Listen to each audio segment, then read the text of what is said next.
Hey Raz, how's it going?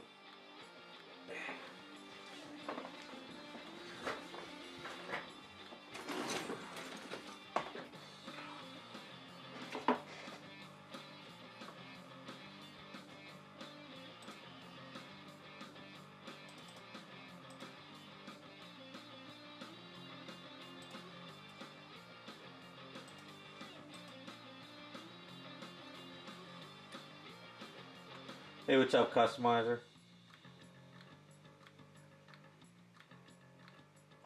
That's good. It's always nice to finish some stuff up.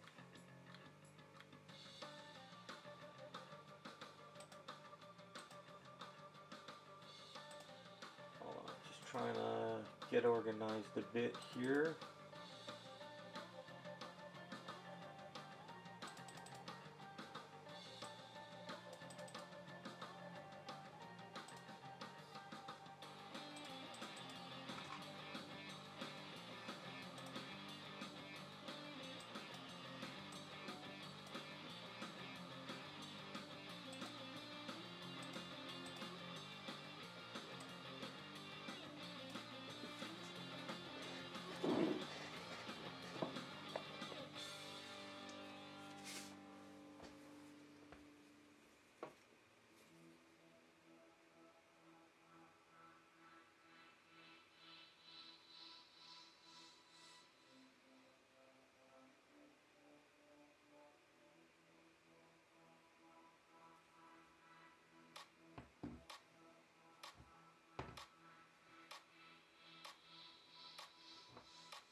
Hey Jacob.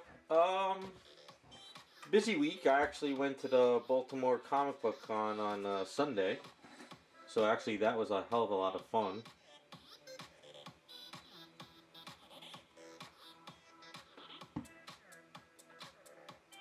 And other than that, just putzing around doing other stuff.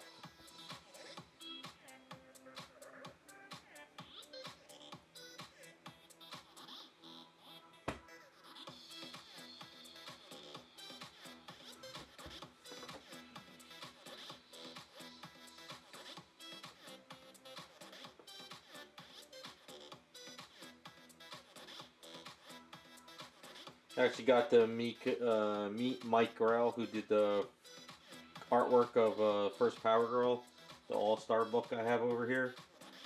So I had him sign 2 copies and do 2 remarks. Whenever I get them back from CGC, I'll show chat on the stream one day.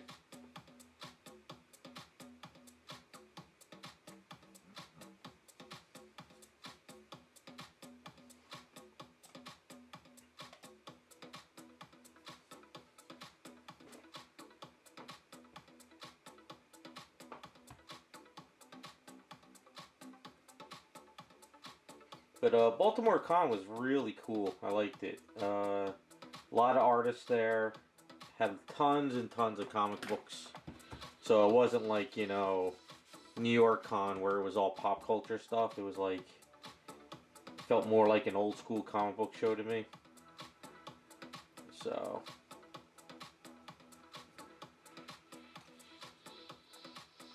Hey, what's up, nice guy? How's it going?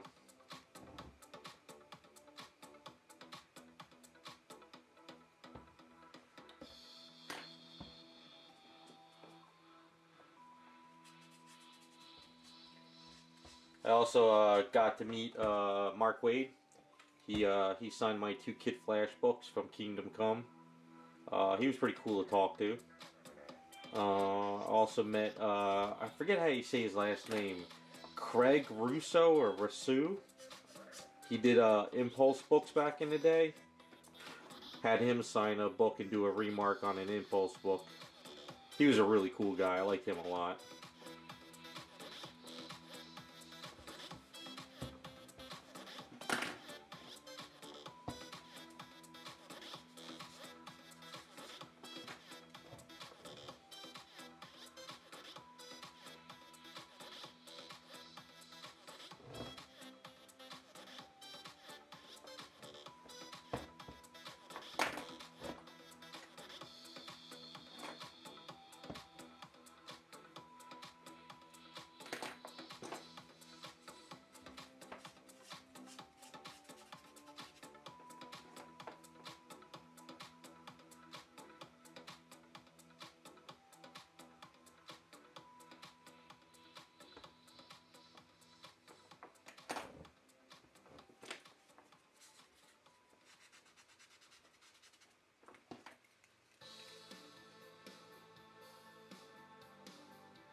Hey, raccoon.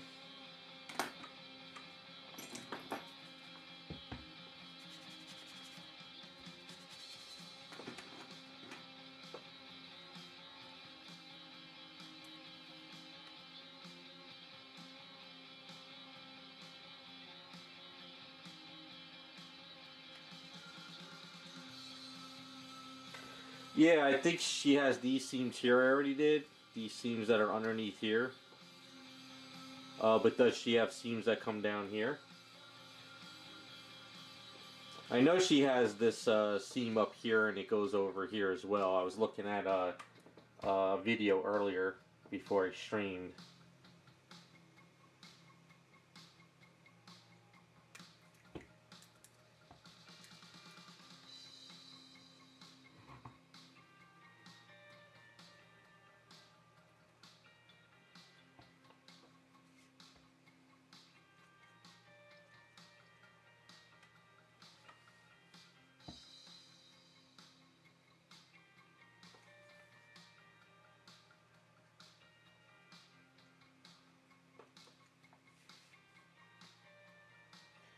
Hey, Hangabird, how's it going?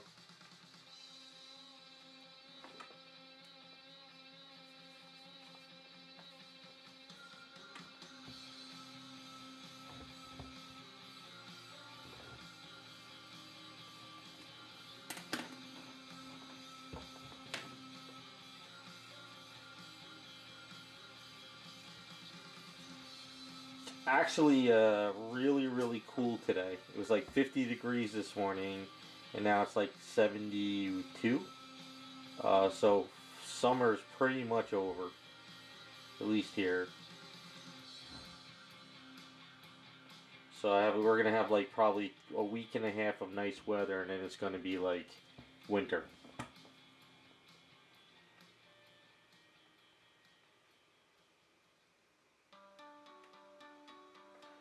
If you got any, send it to me, Jacob. Like I said, I know there's seams up here, and I know they had the seams underneath the chest here, but I didn't see anything down the legs.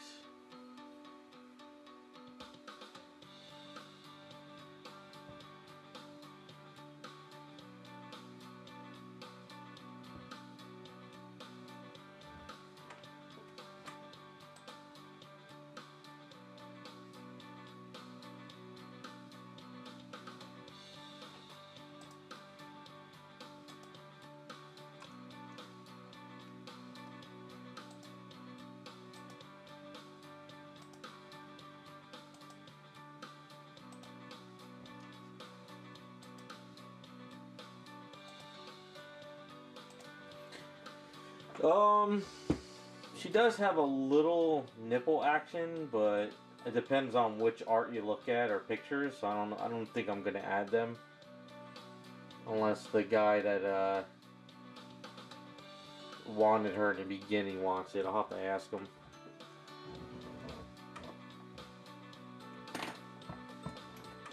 Never know.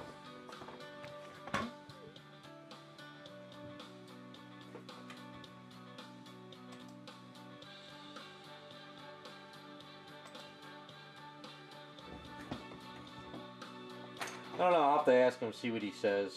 I personally don't like to do that too much on statues, unless it like calls for the character. But I don't know this character too much, and I don't know if that was like a big thing with her in the outfits. I don't know, maybe you guys know more than me.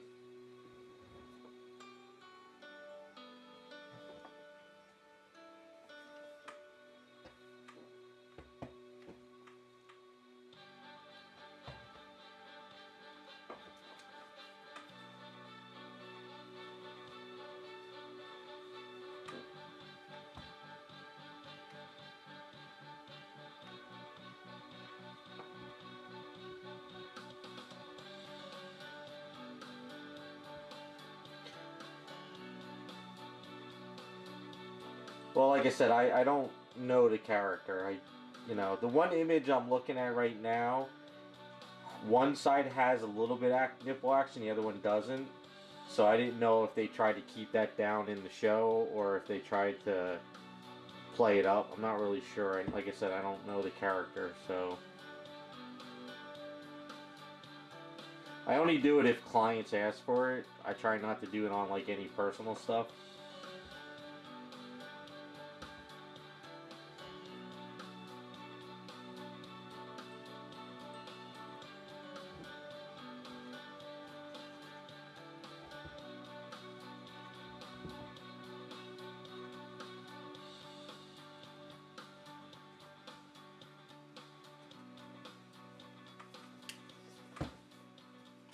Yeah, she definitely was curvy, I'll give her that. It's just that the outfit's very, it's kind of weird. I'm looking at pictures online of her, and it looks like a very thin outfit, but then when I was looking at the show outfit earlier, it looks like they had more thickness to the fabric, and it was tighter on her. So, I don't know. I guess maybe as the years went on, they sort of like toned down the outfit some, like in thickness. Am I wrong on that, or am I right? Because it looks different in pictures compared to the show.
Also seems her hair, the gray outfit was a lot more detailed and finer, whereas when she has the blue outfit, it was more puffy.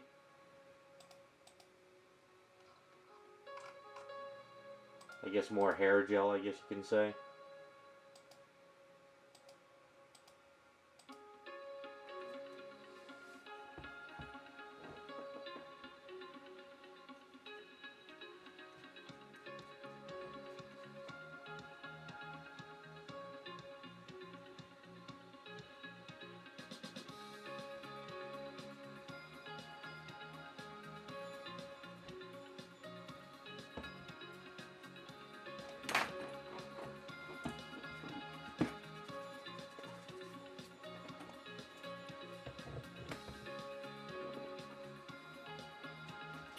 She's gonna be the gray version. This is kind of more of, I guess, her first appearance like look. Well, not first appearance, first Star Trek outfit, then the Borg outfit, or whatever the Borg outfit was.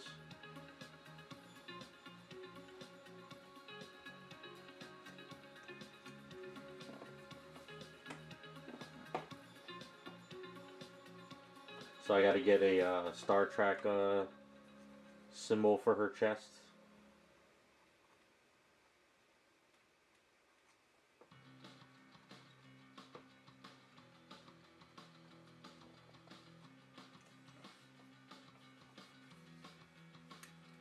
Although I'll try to do my own take on the hair. It's not going to be exactly like I mean, it'll be like the show, but a little bit on how I would do it.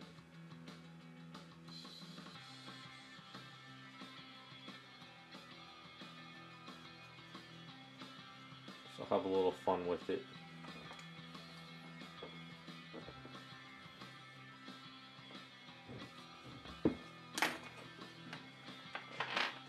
So while everyone's here, I went ahead and I got the chair all lined up and put together.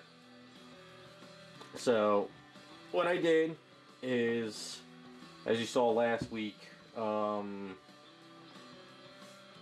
I put this piece on here. I filled in the edges with some more freeform air and some Bondo, sanded it down. And then what I did is I lined up, not a chair, it's not exactly perfectly lined because I knew that was going to happen, but I think it works for her. So she actually sits in the chair really well now. So she sits in the chair good. And then this foot pretty much just about touches here, and this foot goes over here. I had to have this foot on the edge, otherwise I would have had to raise it up even more, and this piece would have been way too high. So, but that's kind of, it kind of works though.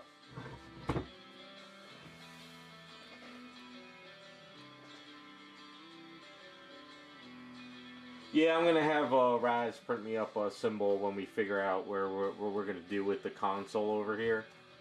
So I'm kind of not that far yet.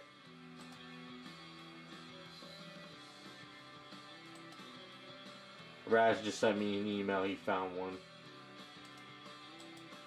Yeah, that works fine. Just keep it on the back of your mind, Raz, that when we're ready to print it, you're gonna have to print it out basically in a couple different sizes, you know? And then I'll find one that kind of in scale here.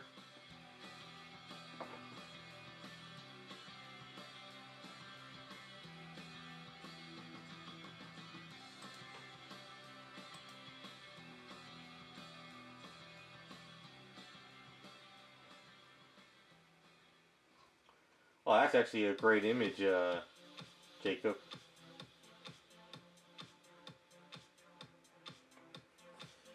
So Jacob sent a image, and there is a seam that goes here,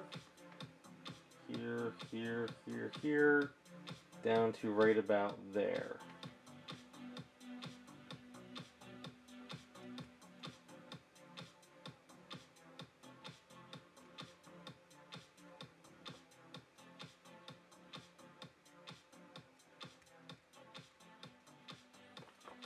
Yeah, that works.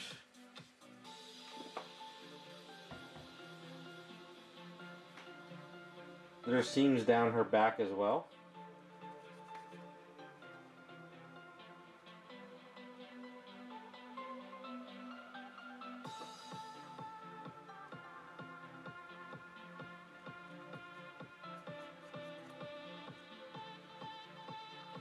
I guess they must have cut up this outfit a certain way.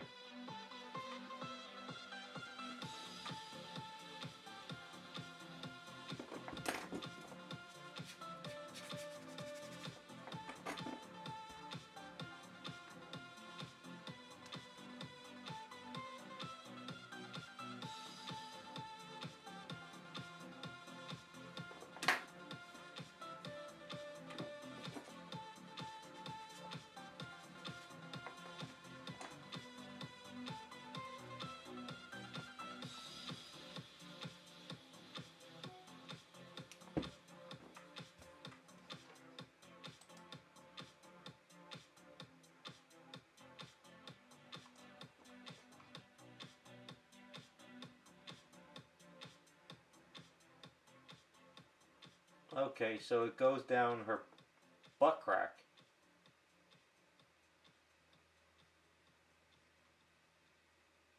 Damn, she's got a hell of a, that's a nice image. That's a nice image.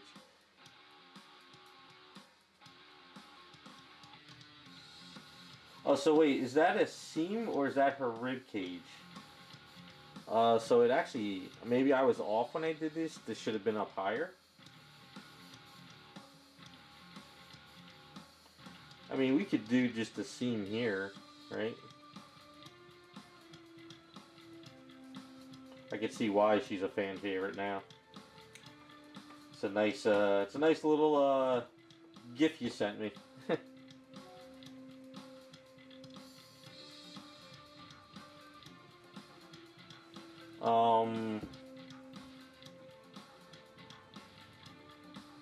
I mean, I could do another seam. Maybe we should do a seam up here, like this.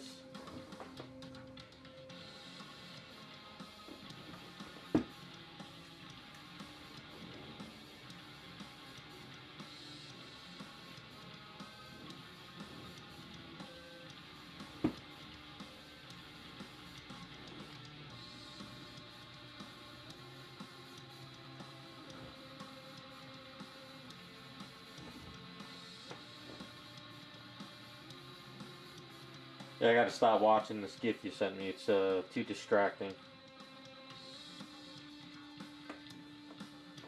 Yeah, I think this will work. We'll just do a seam like this.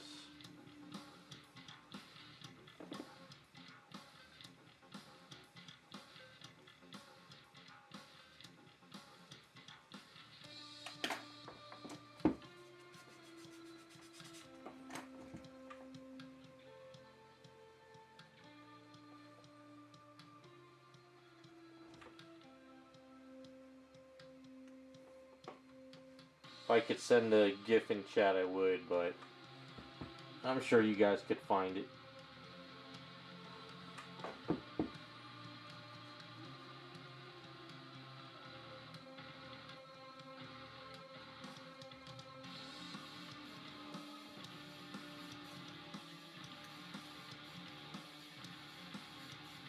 Yeah, I think they did give her shoulder pads. Because in this image you sent me, it looks like her shoulders are a little bit, But then again, I have to see her. She does have wrinkles, though, on some of her outfit areas, so I gotta fill some wrinkles in.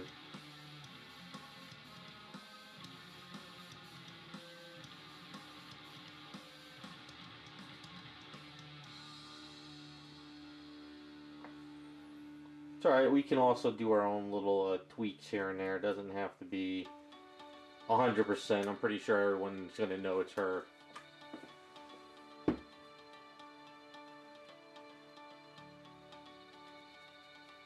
Yeah, but the one you sent, though, it looks like... Oh, okay, yeah, the seams don't do... Okay. I thought these seams, for some odd reason, connected to here, but they don't. They actually stop. Like, right about there. I'm not going to do heavy seams. I'm just going to try to do a very, very light seam on it anyway. And I think that'll work.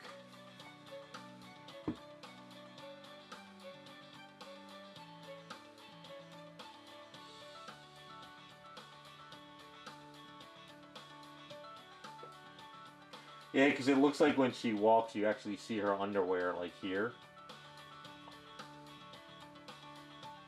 So, yeah, see, her rib cage is here, but she actually looks like she has underwear on.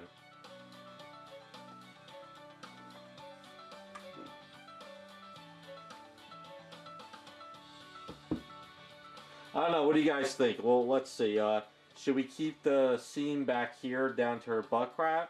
I mean, not crack. Or do you think we should put the seam and do it here, or not put the seam here?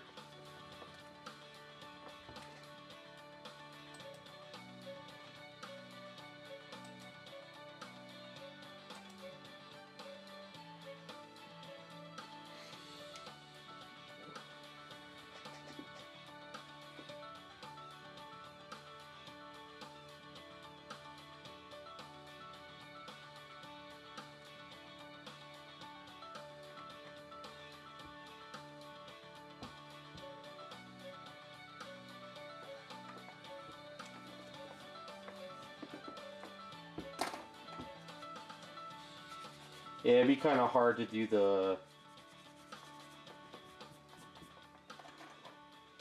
panty line, only because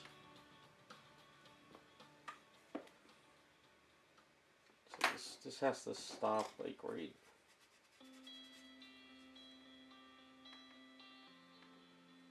I gotta look at the other picture real quick. So keep the sides. Yeah, so it stops like right here, like right there. It stops. Just making myself a mark for the line.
So under her right ear, let me see, hold on. Yeah, I don't have any pictures of her right ear. Oh, sort of, I see what you're saying. I kind of, I'll have to find a better picture of that. Yeah, so what's going to happen with these lines is I'll do some of the lines tonight, and then during the week, if I'm sculpting and I have some extra A's, I'll roll out other lines, because if I try and do it all today, I'll ruin it. I also want to start trying to figure out the hands a bit. Hey, what's up, Iceman? So let's start putting the rods in and stuff. Get these hands going.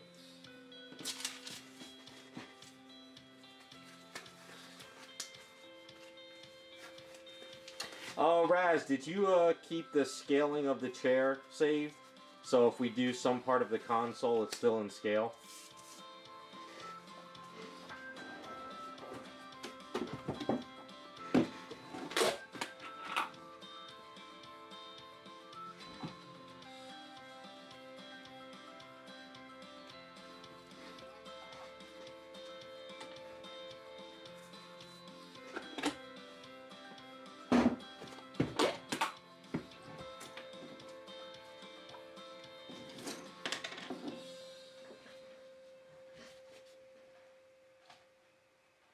Okay, that's cool. That should work.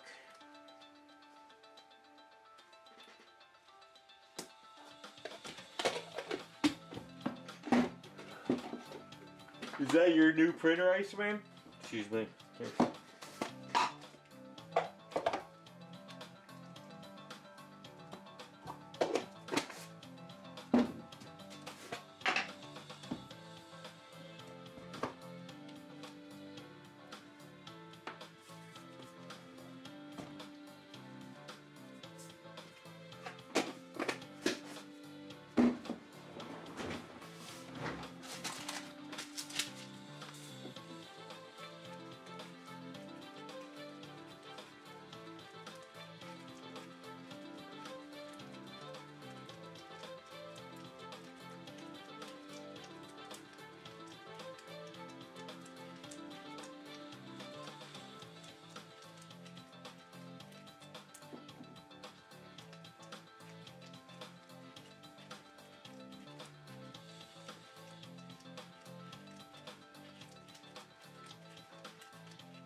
Oh, Hanger Bird. Alright, so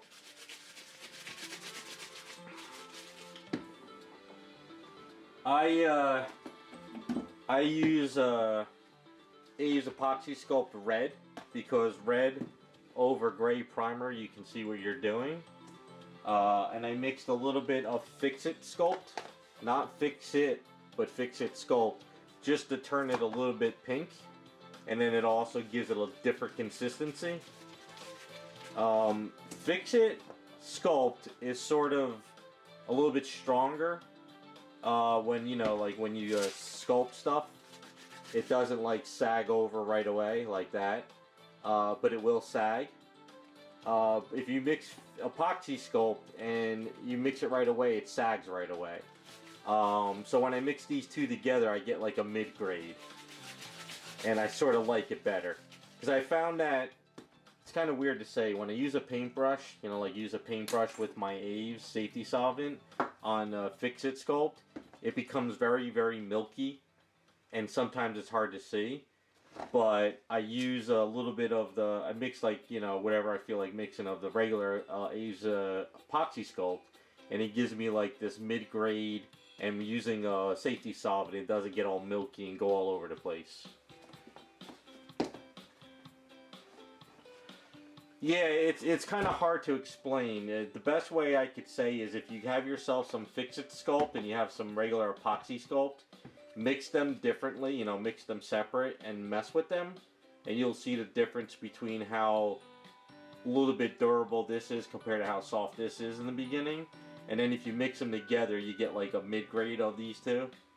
And I kind of like the mid-grade better compared to either just using this or this. And the only way I discovered that is one day I had a little bit of this left and a little bit of this left, so I just mixed it together on something, and I mixed them, and I like the way it worked, so now I kind of do it all the time. But I like the red because I always prime in gray.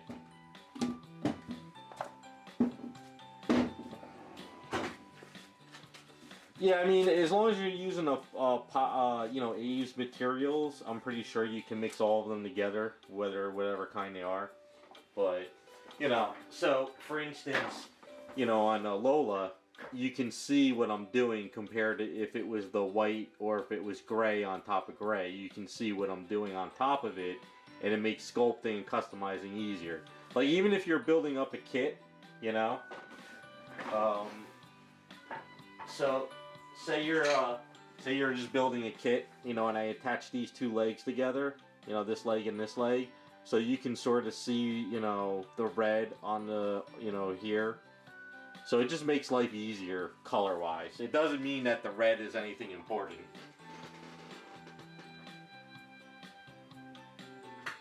And the only reason why I started using the red is because the Abe's site was having those sales, and red was always on sale, so I was always buying red, and I got used to it.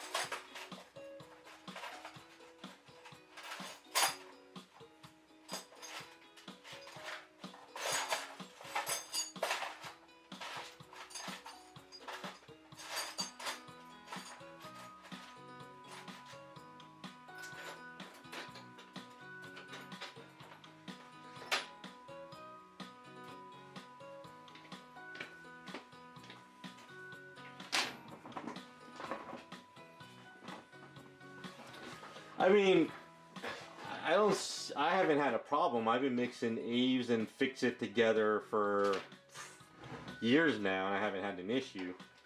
I'm pretty sure if you contacted a company, you might say that's not the right way to do it, but honestly, I don't care. It works for me.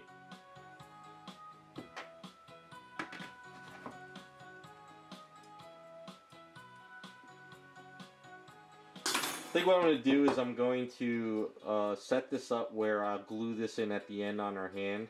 I'll just glue it in here. Because this is too thin here anyway. So I'm going to fill this in. So I'd rather just kind of like put a dab of glue and glue this in at the end. Making it removable will probably break.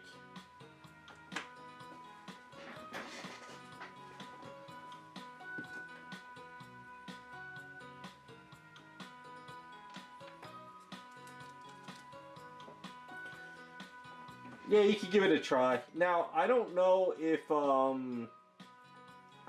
it maybe cures a little bit faster either. But I might cure faster only because my stuff is getting kind of old. And usually when like Aves and stuff sits around for a while, it kind of dries up a little faster.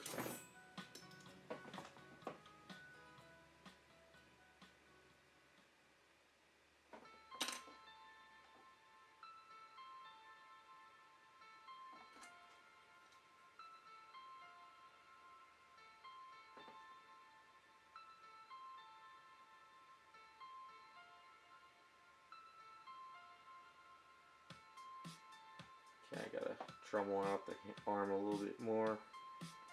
So I figure what I'll do is I'll add rods to these hands, and then what I'll do is I'll put some I'll start kind of squeezing Aves in there and kind of lining everything up, and I'll build a sleeve around the hand, and then at the end of the project I can paint the hand and just put a dab of glue and just glue it in. This will be easier to do it that way. Now I'm thinking with this one here,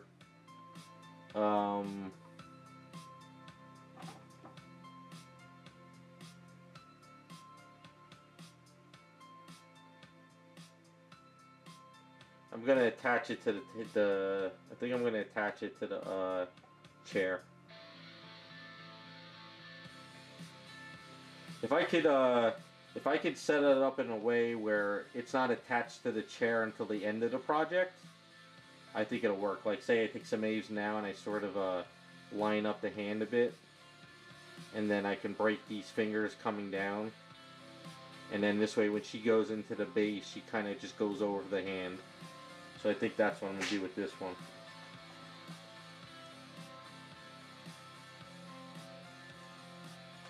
Yeah, I'm looking at the sleeve too, and it looks like the sleeve is a lot bigger than really goes over the hand area. So that'll give me a little bit of, because right now if you look at this hand here, this arm, let's see if I get, you can see how it's like sculpted, like, you know, just seeing like bare muscle. So this is all going to get filled in to make it look like that round cuff in her picture.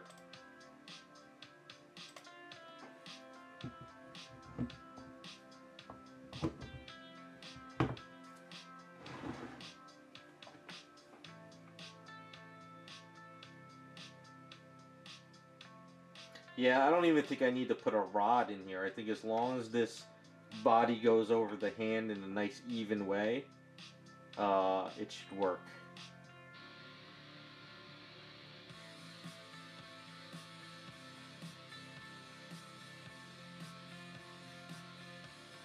I'm going to have to toy with this one a little bit more in the garage, so I'm not going to mess with this one right now. I got to get her finger back on her too and sort of line this up correctly. But I'm going to break these fingers coming down more. So that's what I'm going to do with that one.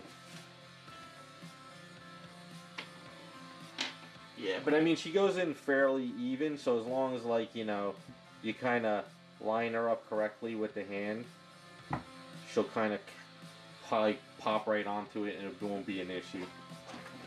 It'll just be easier to paint the hand and then glue it, like put a dab of glue, and then the body will go on top of it.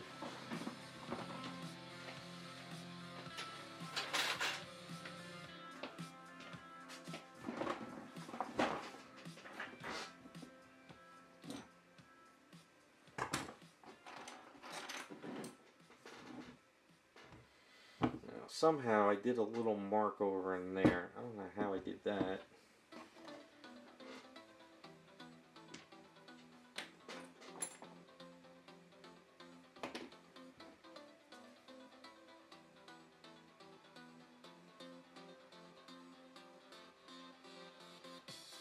Must have hit it with the Dremel tool or something a while back. But I think it's going to be fun to do her hair. Hopefully I could make my own little style which still looks like the character.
And her seam, does it go all the way top?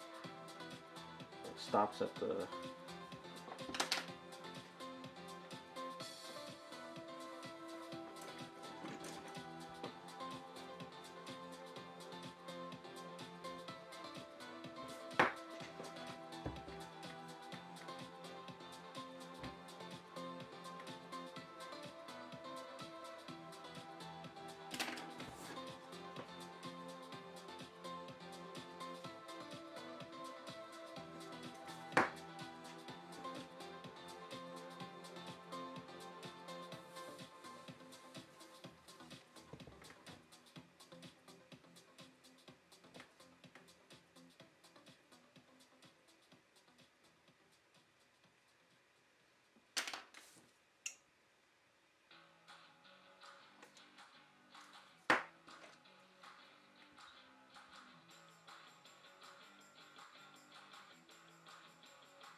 She doesn't have any cybernetics on her right hand, does she?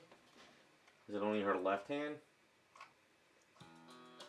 Can't see her right hand in the one picture. Hey, what's up, Raphael?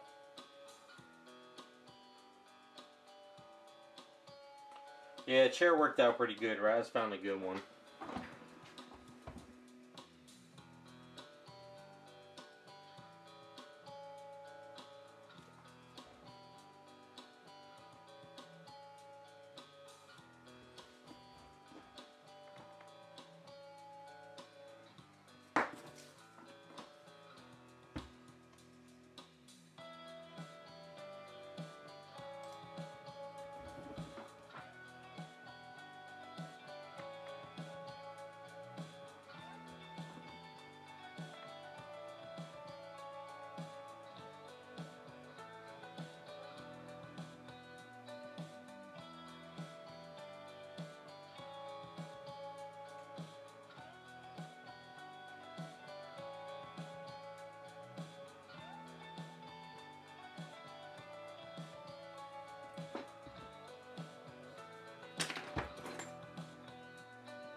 Mr. Jiggles, when you say that, what do you mean? Like, there's no, like, detail?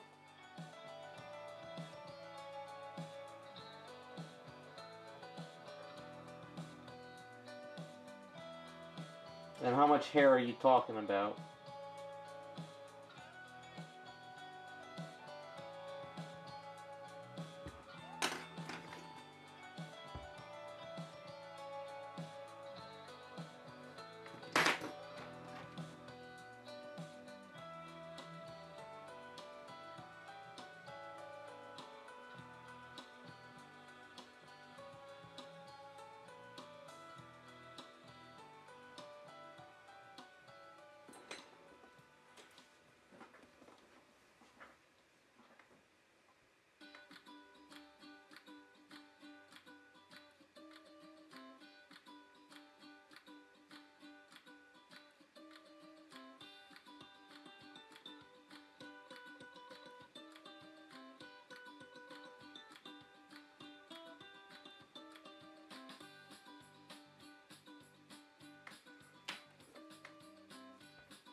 Uh, I kind of know what you're talking about. Let's see. Now, if you want to be the tedious route, if you have some dentist tools, you can kind of score it out. I got sort of an example. I was actually working on it in the garage.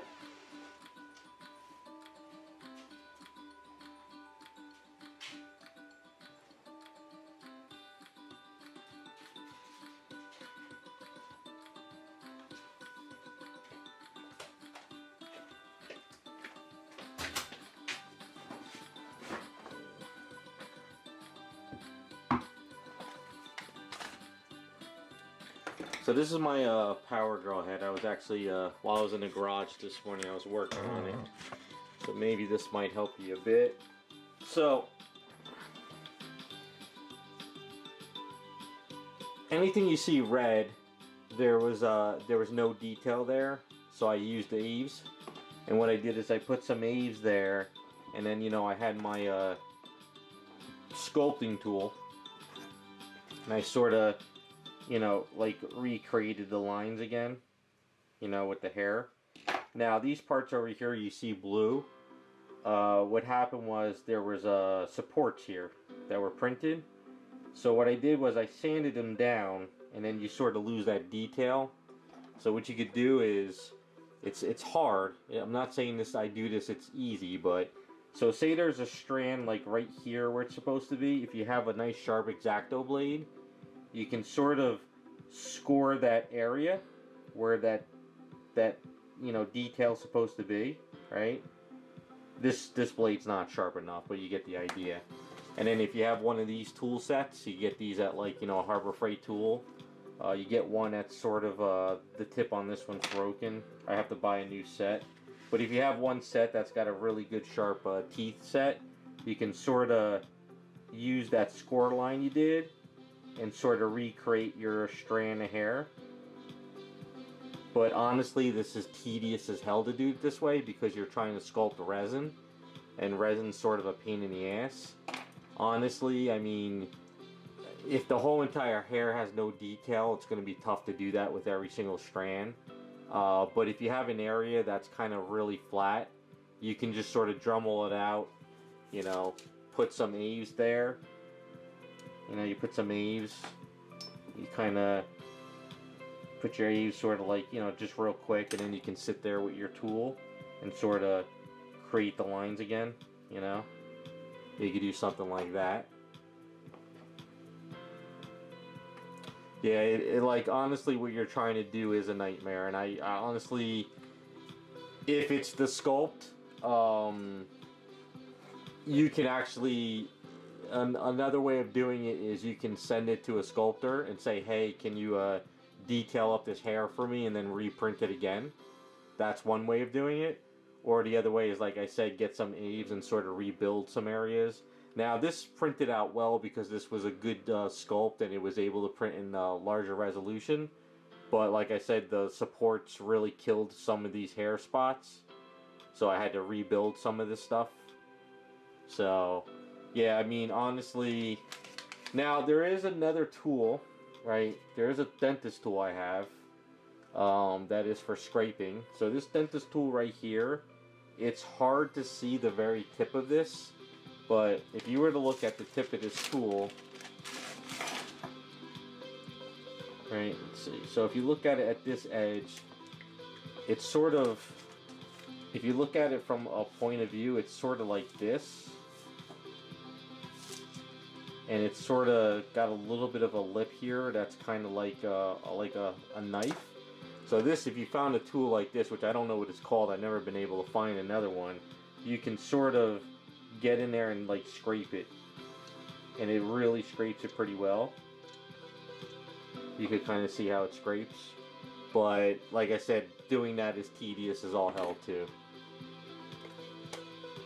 So honestly, it's either re-sculpt the hair or find a sculptor to tweak it out for you digitally and then print it.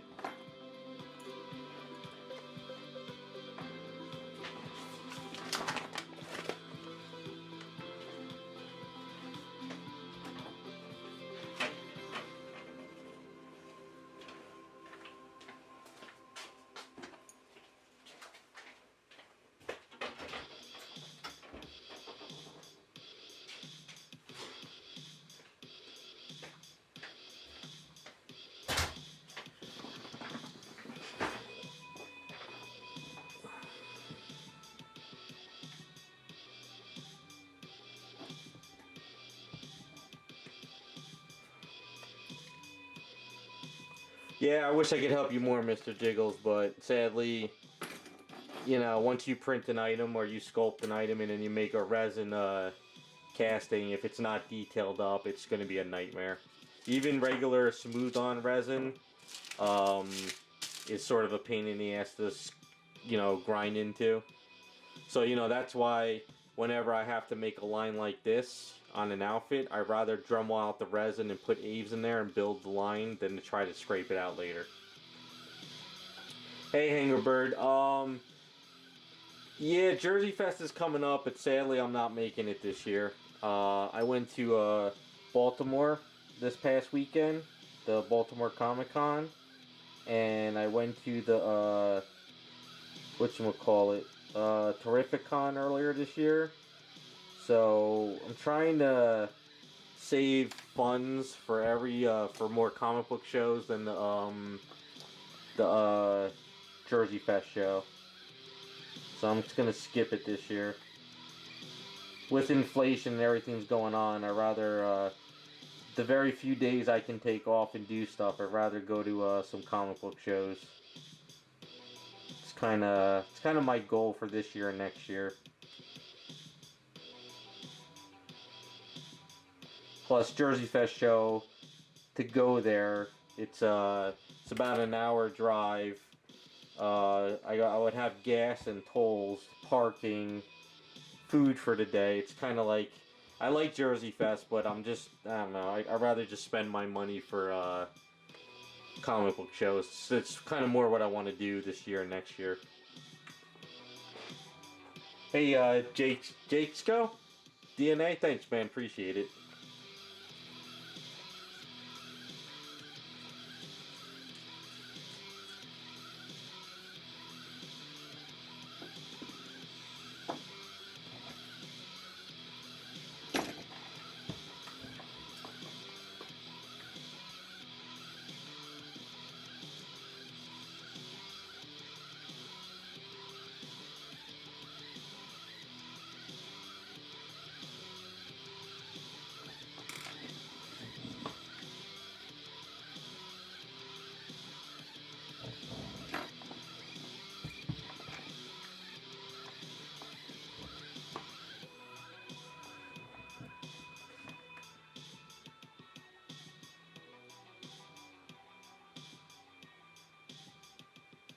I don't know, is anyone going to Jersey Fest? Or have any interest in going?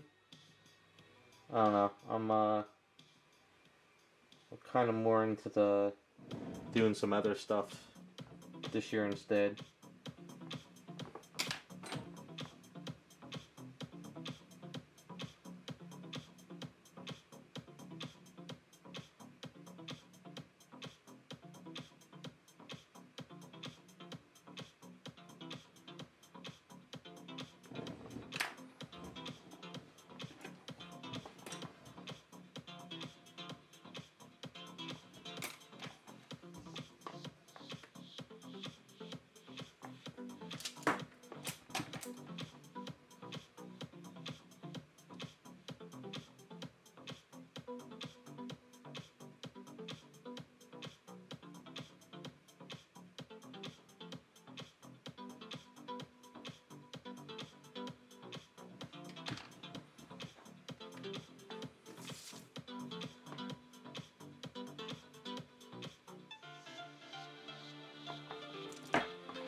Plus, like I said, I've been going to the comic book shows to meet some artists, get some book signed for my display.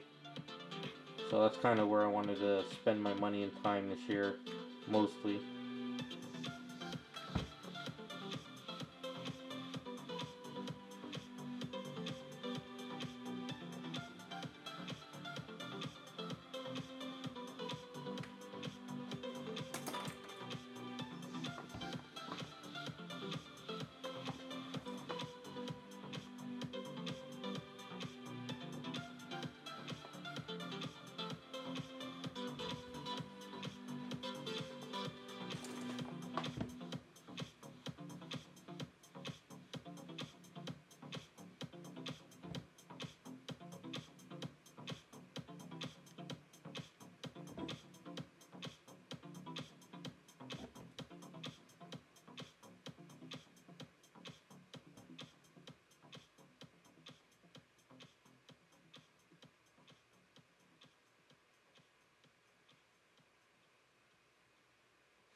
Wow, Raccoon, that's crazy. Yeah, I sort of did the same thing with Baltimore and Terrificon. You know, I got Mike Grell to do some remarks. I saw Amanda Connor and Jimmy Palmonte at Terrificon.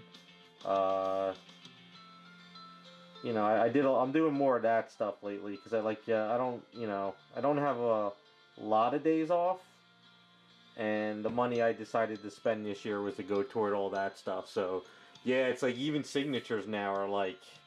Some guys are charging $20 a signature. It's crazy because you're getting it witnessed from CGC. Some guys are cool though; they'll just do it for free. But yeah, I mean, even Prince went up too at the cons, sorta. It's going up. Got to be picky and choosy, you know. Can't keep doing all this stuff.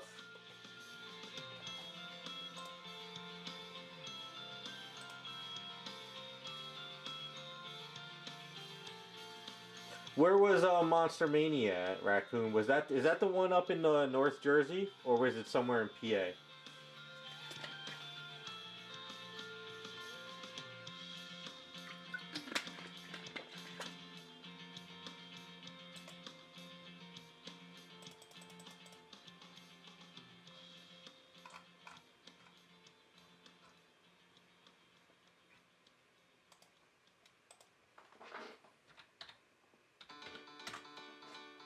Yeah, it's the one in Cherry Hill. Okay, I know where that one's at.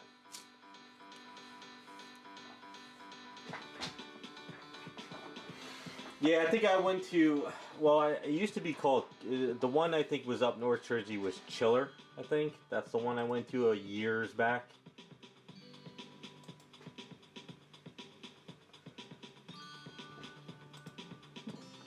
Who'd you go see, Raccoon? Anyone specific, or just wanted to go and hang out?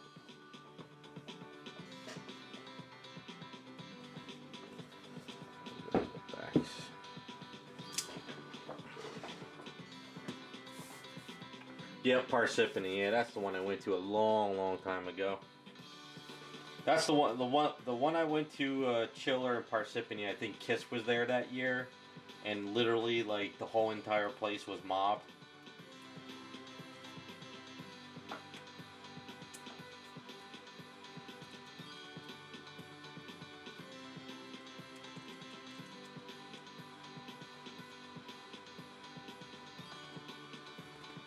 Oh, nice. That's cool. Hopefully, it was a lot of fun for you.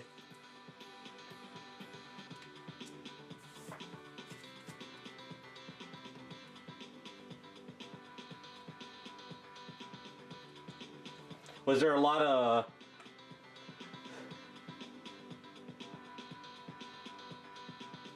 Is that the one? Yeah, that was a.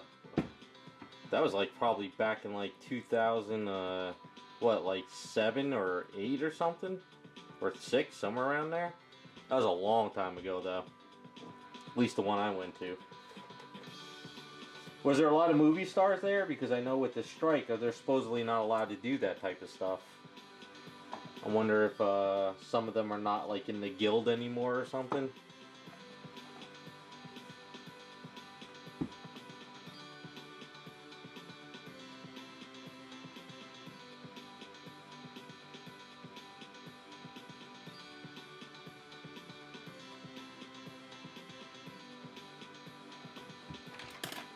Although I have to say, like, stuff like Chiller and stuff is not my cup of tea, because I'm not into all the movie stars and stuff.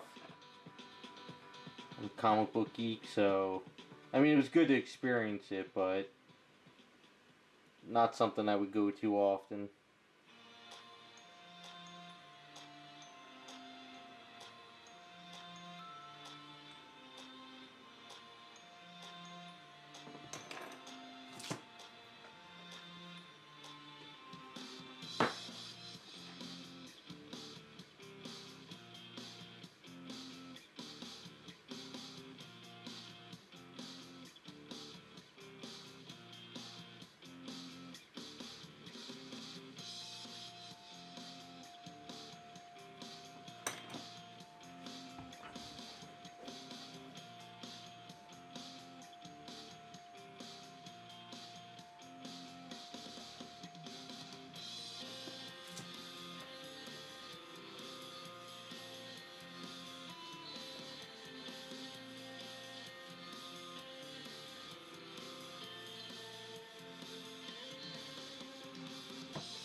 Oh wow, yeah, if the Lost Boys were there, I can imagine that must have been a nightmare. Yeah, I remember when I went to the Kiss one, the line was out the door, around the block, it was crazy. But that was just to see Kiss. That wasn't actually getting the show. So like the specific door for Kiss like went outside. It was crazy.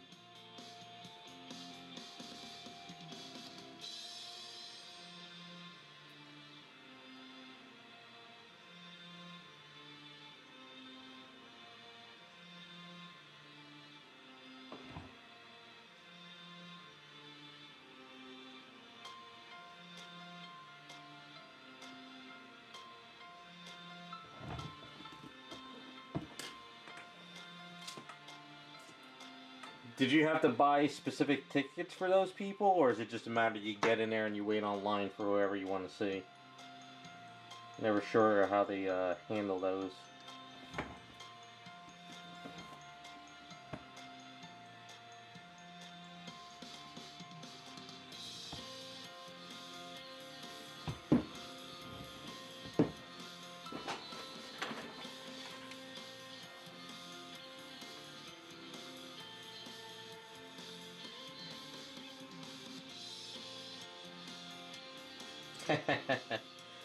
Yeah, I've noticed even with some of the comic book artists, some of them got an attitude, you know.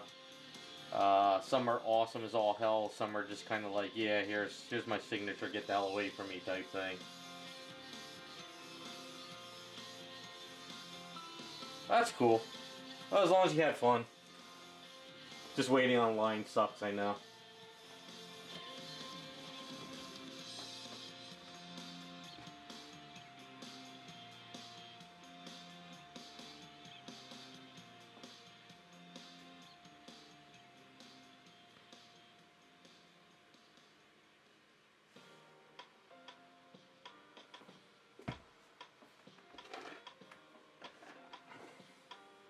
How long did it take you to get out there? You fairly close to it?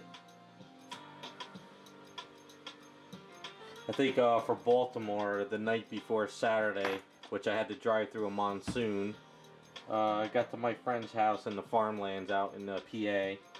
And then the next morning we drove to Baltimore, which was like a hour from his house, hour 15 minutes. So that wasn't too bad. Oh, okay, then that's not a bad ride for you.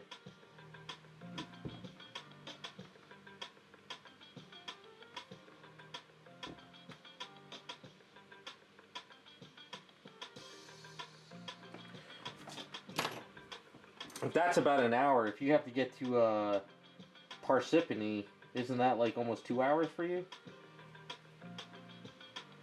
Because I think from where I'm at right now, if I was to go to Parsippany, I think that's about hour 45 minutes for me from here. I used to live like 20 minutes away from Parsippany back when I lived north.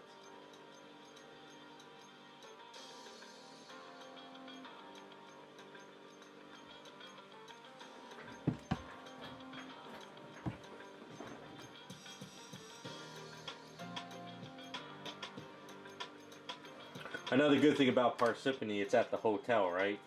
So if you had to, you could always stay there for the weekend. Yeah, there's not many Roy Rogers left. There's one in Bayville by me, but a lot of them are pretty much gone.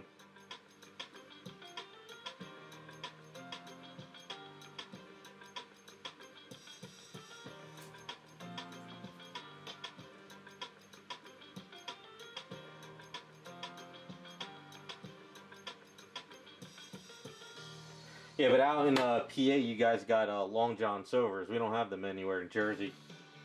When I went to art school in PA, I used to love going to Long John Silver's.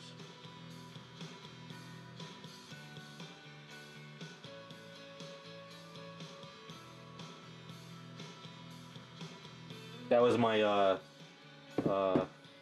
whenever I got paid from the restaurant, washing dishes, Long John Silver's was my treat for the week.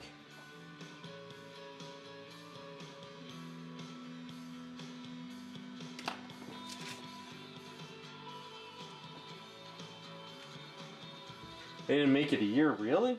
I mean, I figured if they open up one by me in Jersey, it'd probably be packed all the time.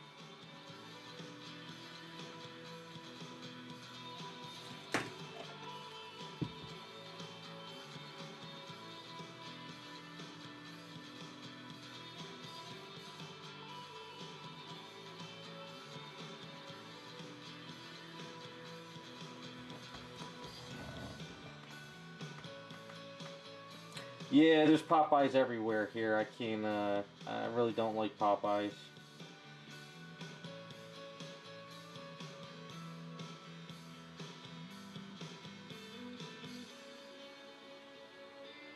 Then again, I try not to eat any fast food anyway.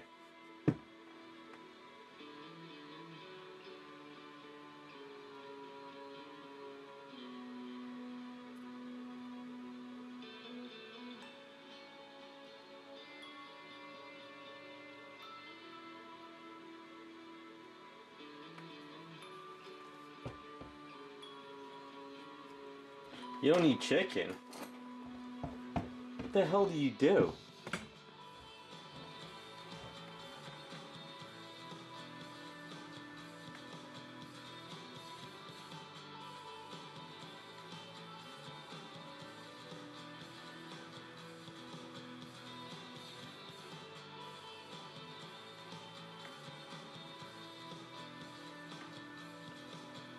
Is this a redhead thing?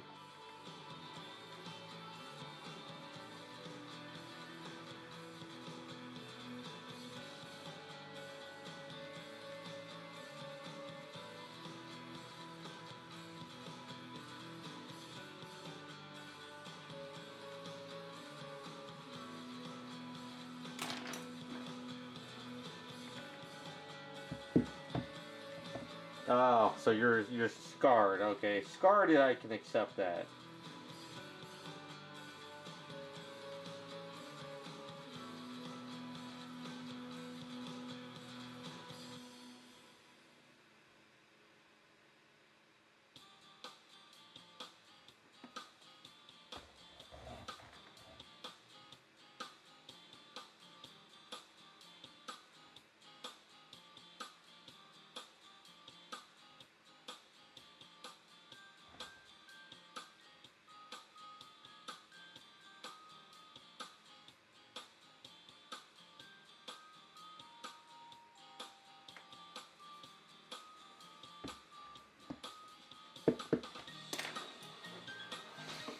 Hey, what's up, Scott?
Are you getting good reception to stream in the Vision Center?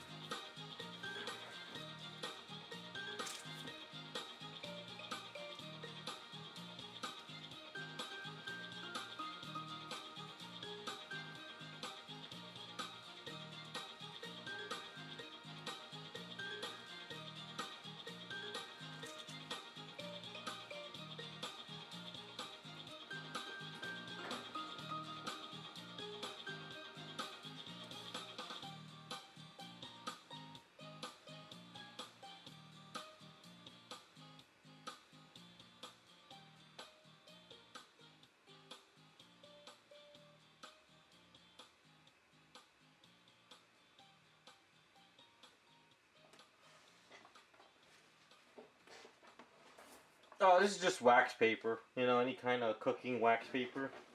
Or parchment paper, or whatever you want to call it. I only got this because it was a roll and it was on sale.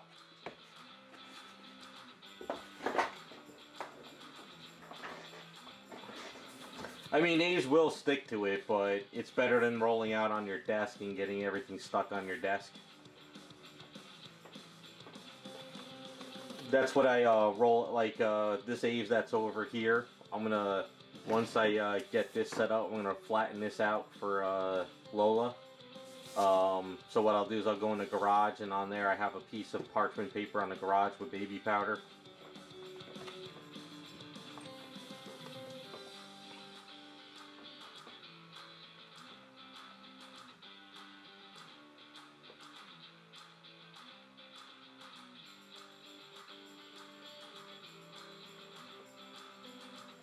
A lot of this stuff I use like baby powder or wax paper. Think of it as like, you know, baking a pie or cookies.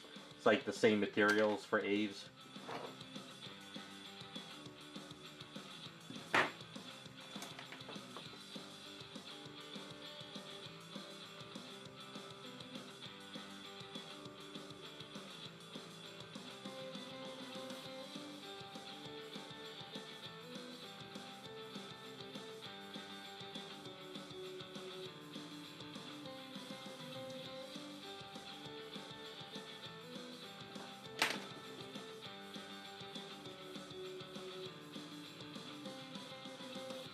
I don't know, have you tried some Aves?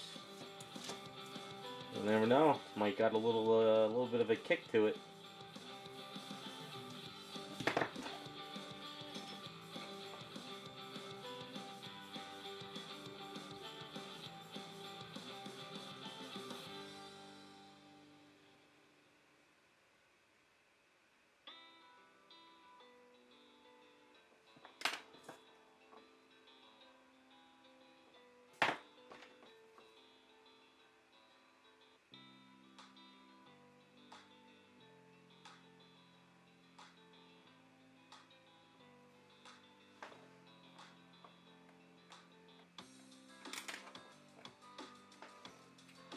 I probably have, I probably over my couple years have enough Aves in my system anyway. So I think I'm good. The amount that's stuck on my fingers, and I probably eat sandwiches with that stuff. Resin, dust. So yeah, I think I'm doing pretty good messing me up. So I'm alright on my end.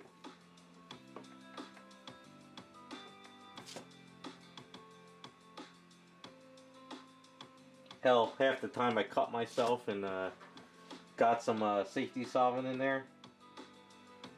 I think yesterday I had a split in my fingernail, so I dipped my finger in the safety solvent, and I got a nice little wake-up call. It's like dipping it into alcohol.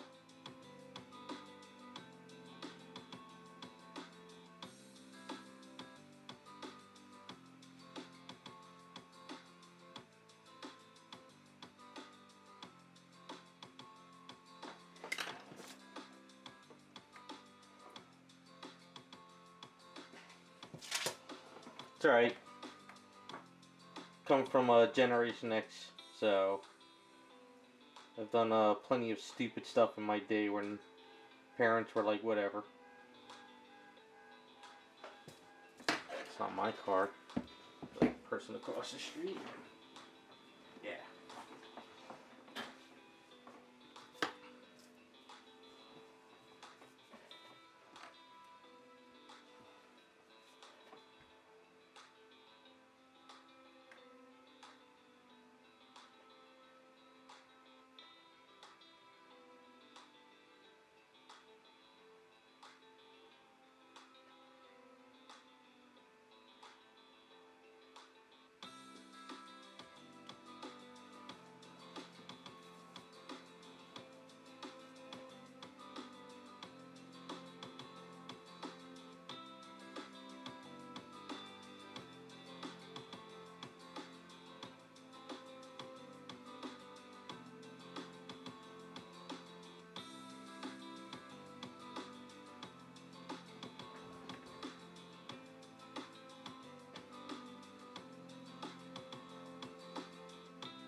No, it's actually kind of funny. I saw a Instagram post the other day, and it says everybody from Generation X to like a generation before us, which was what the Boomers, they call them the Boomers, has the scar on the knee. So I got the scar on the knee right here. Where is it? Like right there. Right here. This is it. This knee? Yeah. I got this scar right here. See that scar? I remember it was in fourth grade. Fifth grade. Fourth or fifth grade. I remember playing on the metal jungle gym, and I landed the wrong way, and my knee hit the metal, the bar, which was pure, like, you know, just like a point, and my knee just split open. Yep, so I remember walking to the nurse's office with my leg bleeding, in pain, crying, and she's like, yep, you need scars, you're going to the hospital.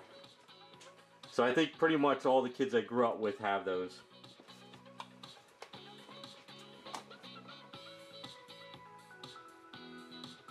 It was kind of funny, the post on Instagram, there's all these people replying and they all have the same scar.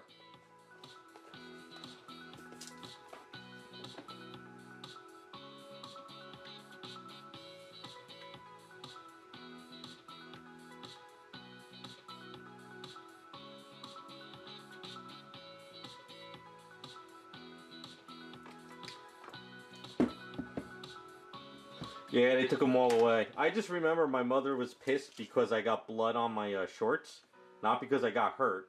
And she didn't run to the school bitching that they had to take down the jungle gym. She was more pissed off that I hurt myself and I got blood on my shorts. Getting hurt wasn't a big deal, because she's like, ah, you could get stitches, you'll be fine.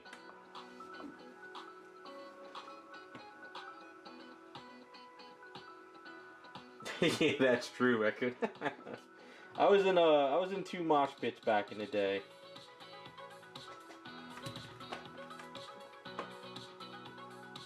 Definitely had to fight your way to get around those damn things.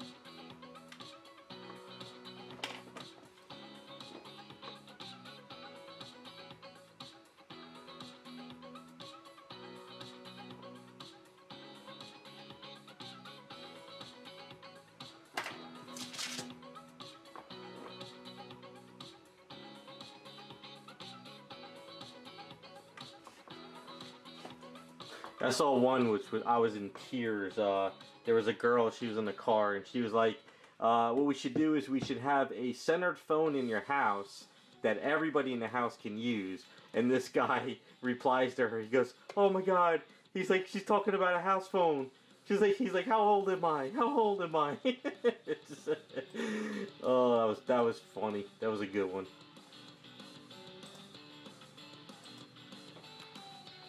He's like crying. He's like, how old am I? He's like, how old am I when no one knows what a house phone is?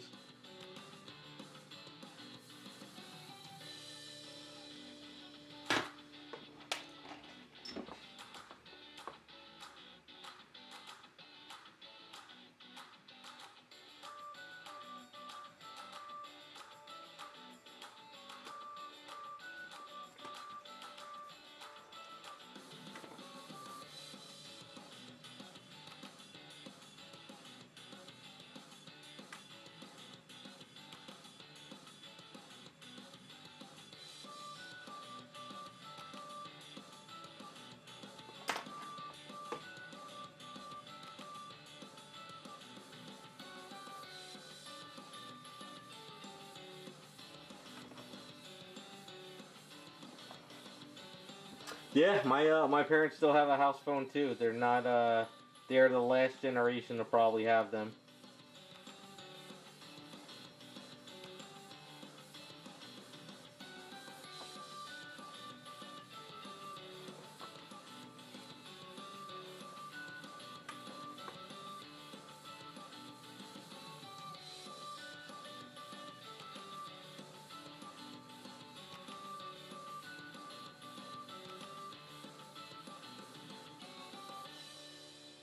It's kind of funny. My parents FaceTimed me this morning. My father's like, his cell phone's not working. I was like, well, just shut it down and turn it on again. He did, and it was working. So I was like, oh. I was like, you guys are be lost without me.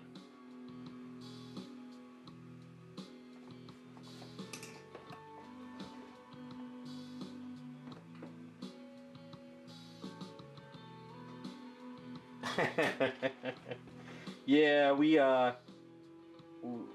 tried to do that too, but we got yelled at. So it got to the point where my parents were like, "You want your own phone? Get out there and cut some lawns and pay for it yourself." So that's what I did.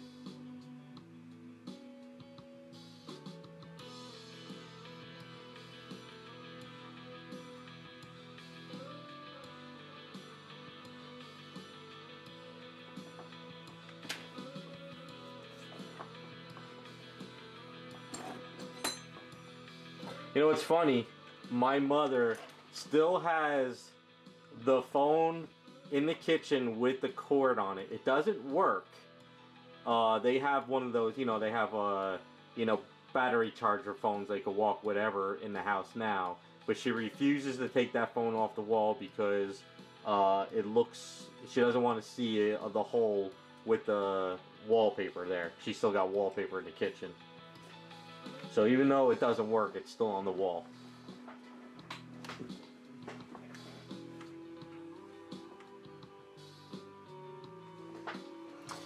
Yeah, when we first got the internet too, we had to do the dial-up. So me and my brother, we had to pay for the dial-up on our own and get a separate line in the house because they didn't want to tie up the main line.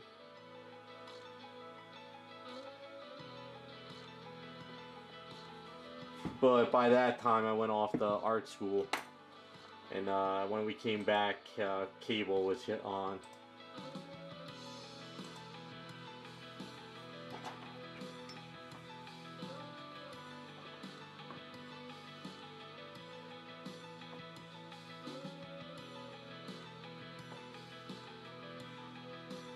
When my cousins go to my parents, they still laugh to see that phone on the wall still. They still laugh their asses off. They're like, take the phone down. And I was like, nope, staying right there. It's probably like a collector's item by now.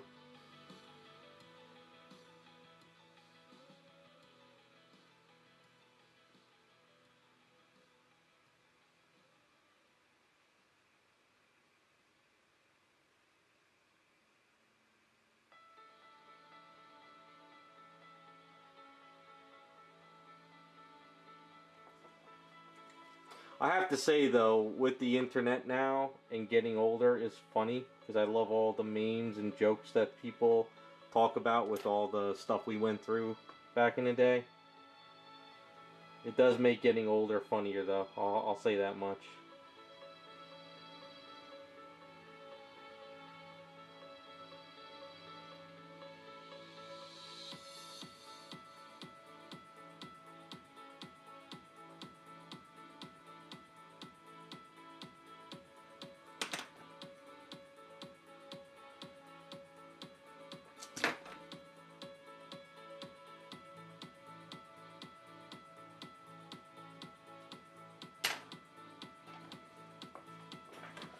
Yeah, we are the last generation with a world without the internet. We are the last generation to drive without seatbelts.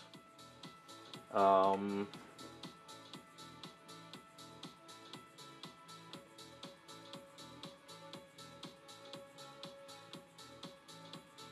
think we're the last generation that was dropped off at the mall and the parents were like, yeah, I'll come get you later today. And you just sat there all damn day long. I think malls were like our daycare centers back then.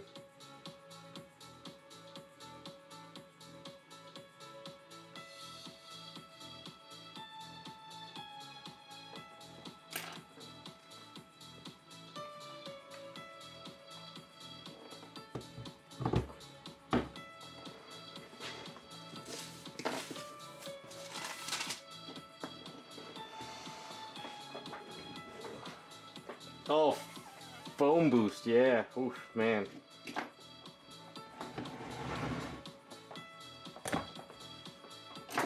I laugh at the whatchamacallit, I laugh at the memes where people talk about back in the day you would just dial the operator and make a collect call and just say, instead of saying your name, you would say, Mom, Dad, pick me up, I'm at the mall, and then hang up so you didn't have to pay for a collect call.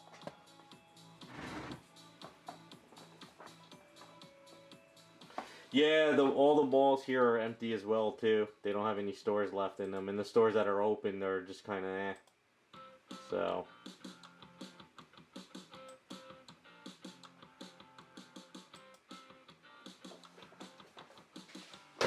I gotta go roll this out. Be right back.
Grab something to drink.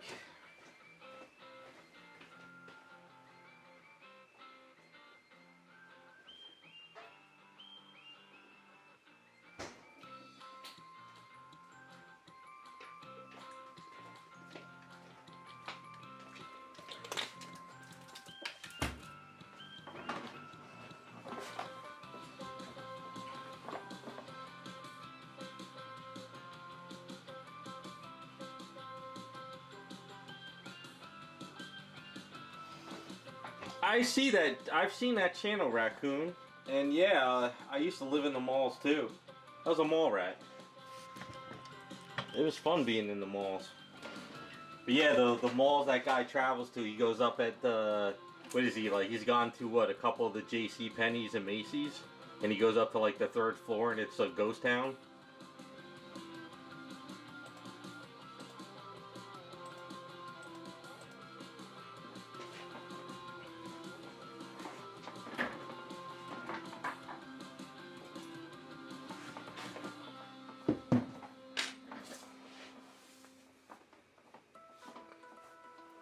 I know they said there was a rumor that some people were buying up malls and they were going to turn them into apartments or like high-end condos, which would be kind of cool. Like if you walk into the mall and it's like everybody's got their own little condo, but you could walk in the center and stuff. That would be awesome.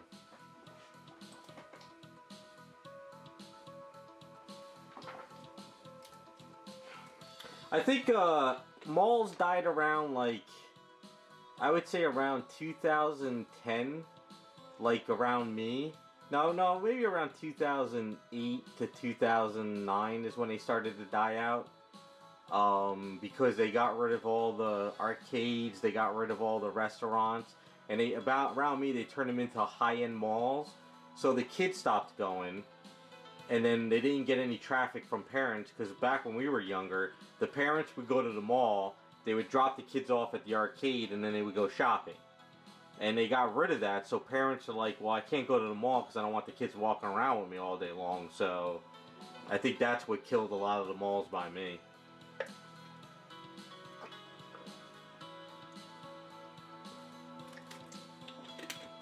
I mean, I think that would be cool, you know, if they had a high-end condo, but you walk into the mall and it's like, you know, your condo is here, that condo is over there. And you could like walk in the center and see your neighbors. That would be kind of cool, but I don't know how well it would work. It would probably be really high-end stuff.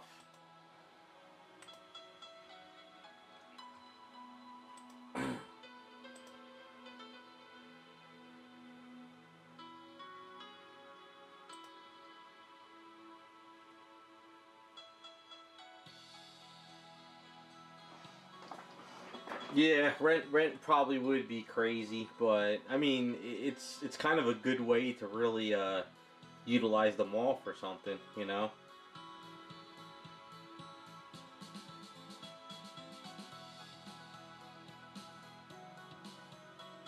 I mean, like it would be actually it's kind of genius. You can have a mall, turn it into apartments, and then like in one section could be like you know, a laundromat or something, you know.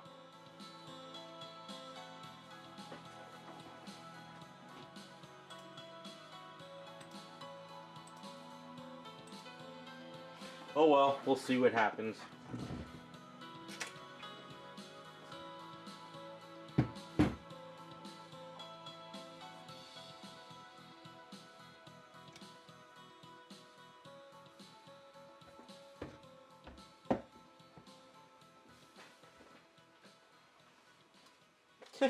Yeah, well, we're kind of heading that way anyway, Raccoon. It seems like that's what they want to do now.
Yep, that's where we're headed.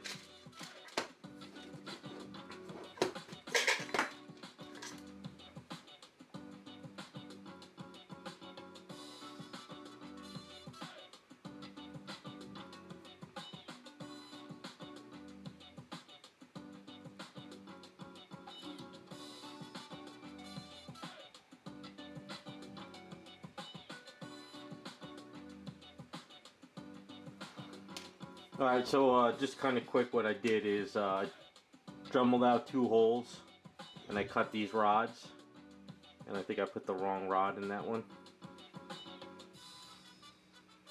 Yeah, I did, even though the rod fits pretty well. Let's see.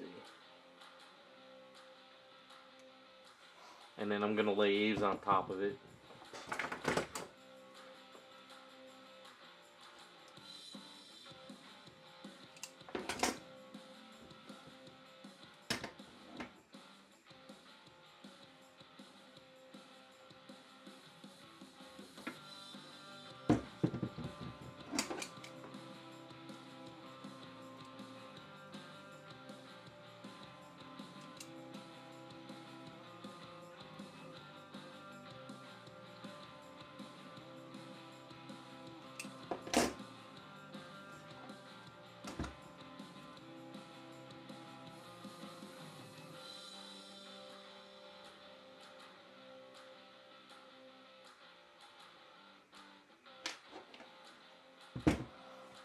Yep, they're getting closer to it.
Alright, so the other two is the other day, you'll see a different color variation here. What happened was when I was sanding this down, this piece here wasn't attached too well, and it popped off and it went right down the shop vac, so I had to put another piece on. And then what I did was, maybe you could kind of see there's some A's stuck in there at an angle, and you can see the A's sort of down in there and here. So I filled it in a little bit so it's, it doesn't snap here, but it still looks like it's not, hugging against the skin. So that's what I did with those.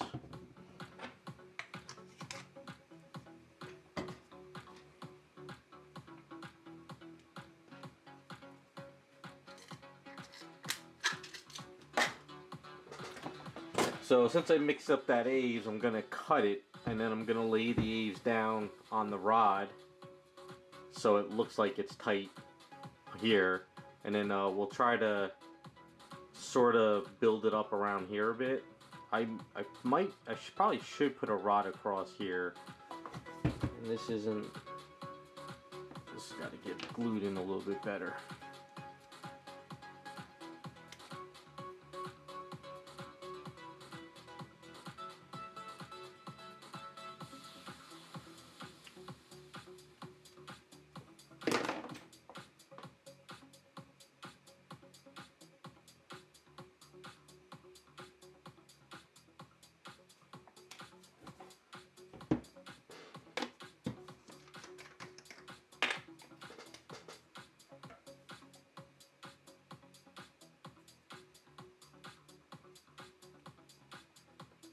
Okay, that'll lock that in a little bit better.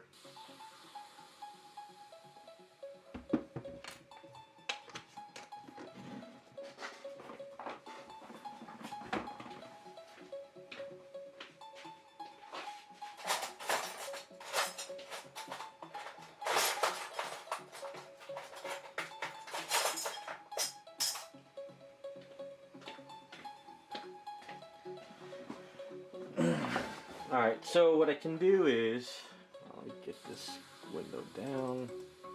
So we're not really showing cleavage, but the shirt should sort of still hang up over there and not be completely on there. So I'm thinking maybe put a rod right there, and then when I lay A's on this, it doesn't like sink down. No, Jacob, I was gonna do all that stuff this week and send it out to Raz, but I went to the Baltimore on Sunday. I stayed over my friend's house till I didn't get home till late Monday. Tuesday I did some work, and then Wednesday I saw my parents, and yesterday I did some work. So yeah, I didn't have any time this week.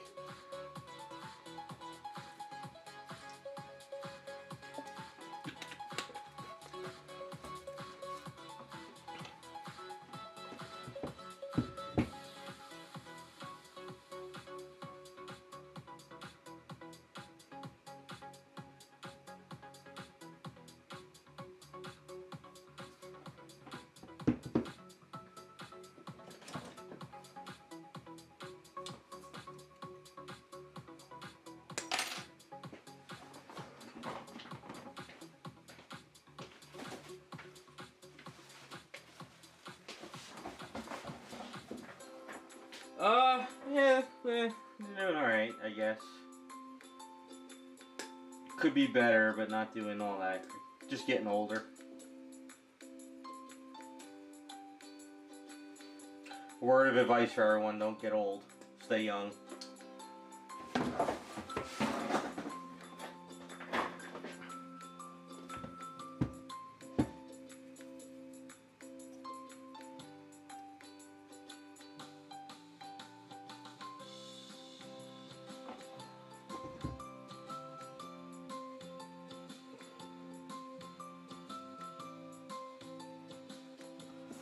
So something like that should help just to support it. It's not meant to be perfect because it's gonna get covered.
So I think I'm gonna push this rod up.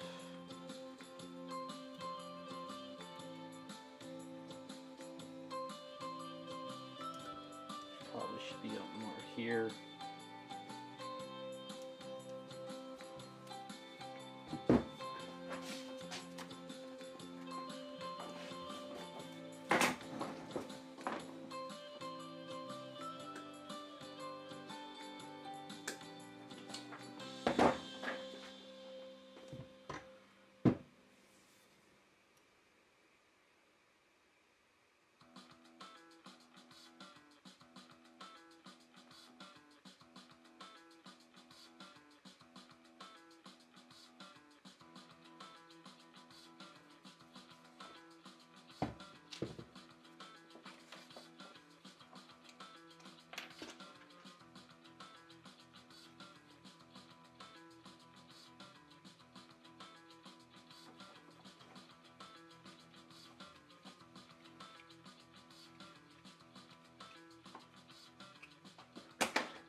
Alright, now there's a couple ways of doing this. I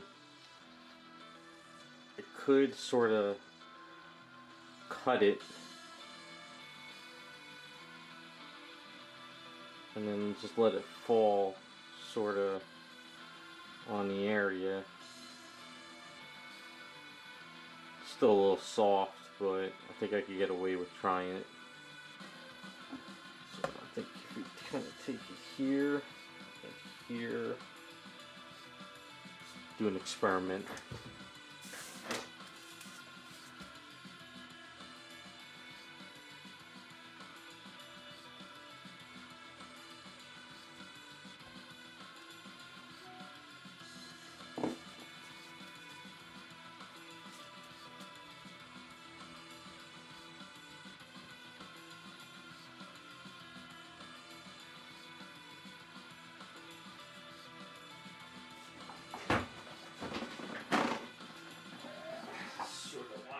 I got the base set up in a way. Let's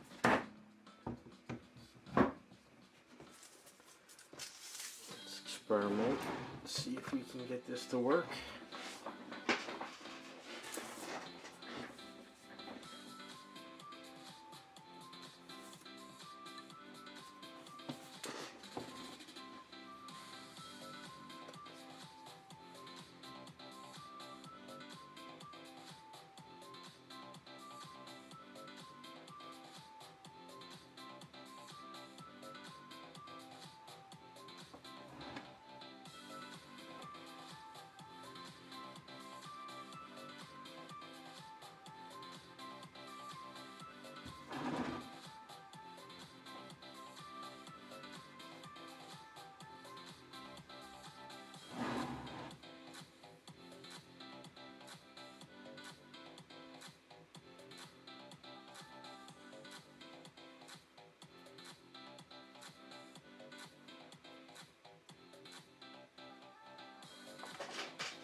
What's up, John?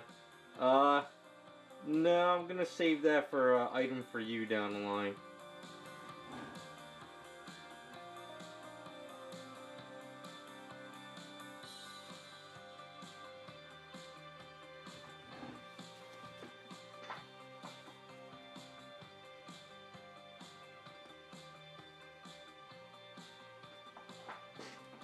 Canada doesn't suck, it's just weird.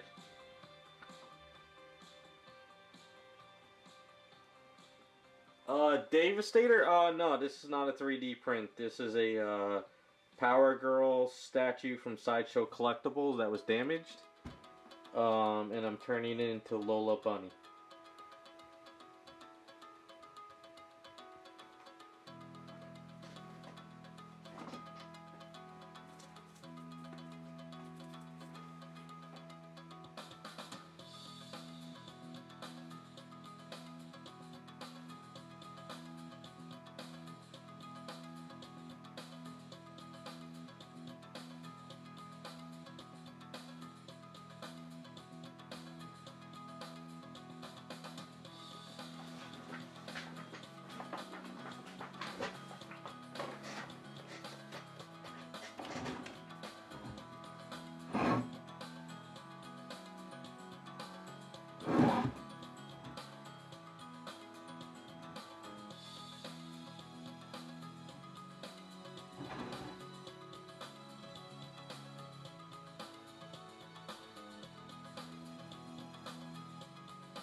I don't have a 3D printer, but a lot of the guys in chat have 3D printers and they can probably help you out.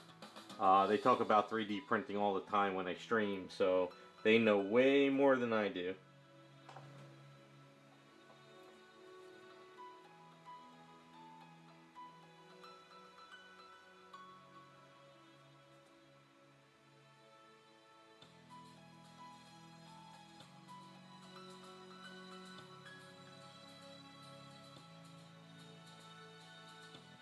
All I know is I like frozen 4K resin.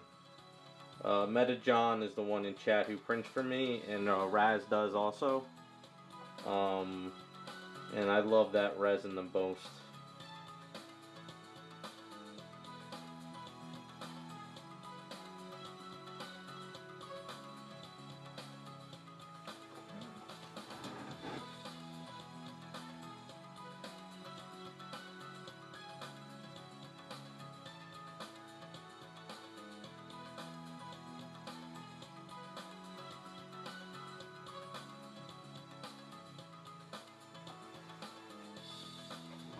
If they're not AFK at the moment, I'm pretty sure when they come back they can help you a little bit more. Iceman also as well in chat has a 3D printer. They're really big into it.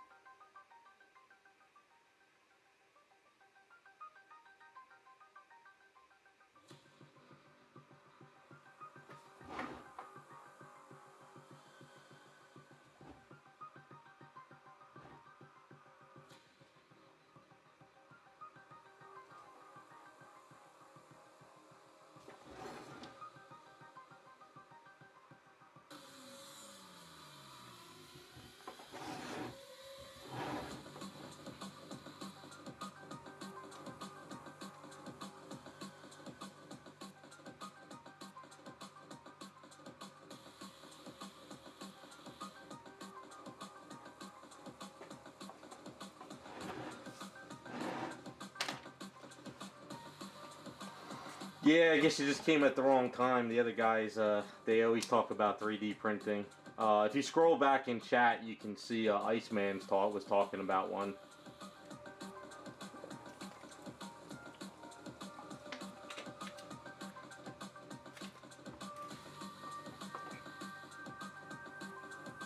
Yeah, from what I understand, it's a learning curve. Once you get used to it and stuff, you can pretty much tackle it. I guess the other thing too is I think the guys were talking about new printers that are just coming out, and they're like a lot better too. So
for me, I have no plans on getting a 3D printer yet.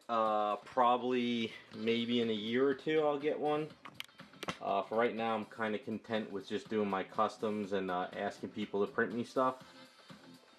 But I have a feeling if down the line it comes to the point where I'm just going to be having to print stuff to do, then maybe I'll get one.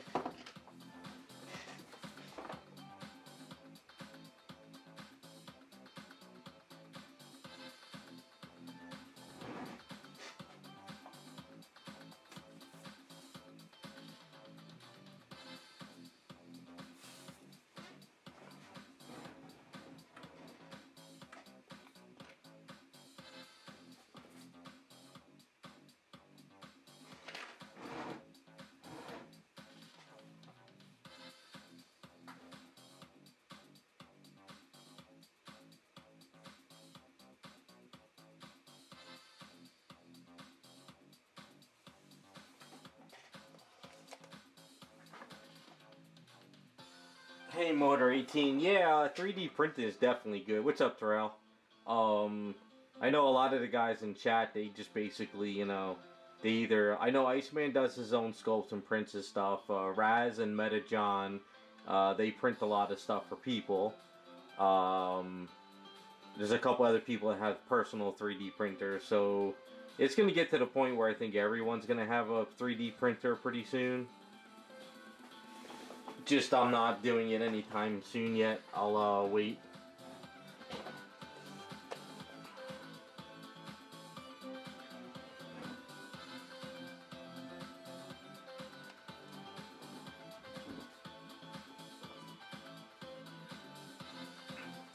Yeah, there's a bunch of 3D prints I want for myself too. But as of right now, I'm a little overloaded.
Devastator, if you're lucky on eBay, you might find a broken one to restore.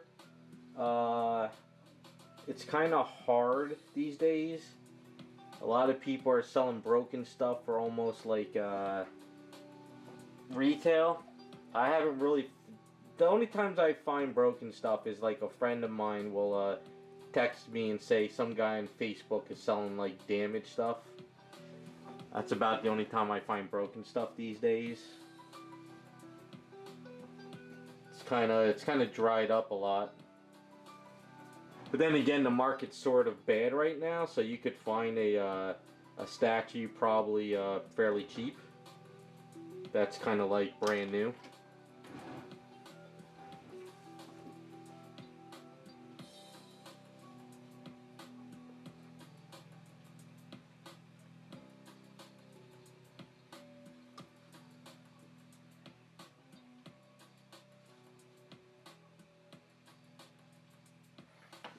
Oh, thanks, Motor 18. Appreciate it.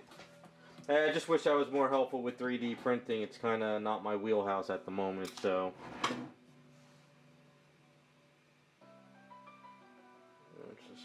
This is not working the way I wanted it to.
It looks messy, but I'll be sanding it down and then tweaking it later, so it'll get cleaned up.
This is sort of what I did with the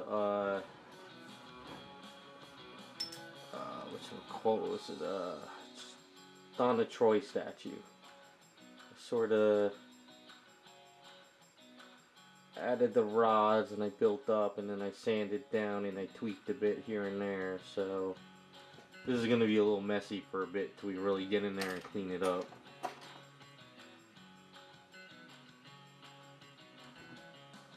And then I'll add, like, you know, wrinkles here, wrinkles there, and stuff.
Yeah, this side went shit, sorta.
It's gonna have to get tweaked a bit.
Alright, I'm sort of debating if this shirt doesn't come out the way I wanted it to. Like, say if this section is sort of messed up and I have to break it up. What I might do is I might just tear it up. Maybe, you know, maybe I'll make a little tear there, a little tear here, maybe a little tear in there. Just for the hell of it.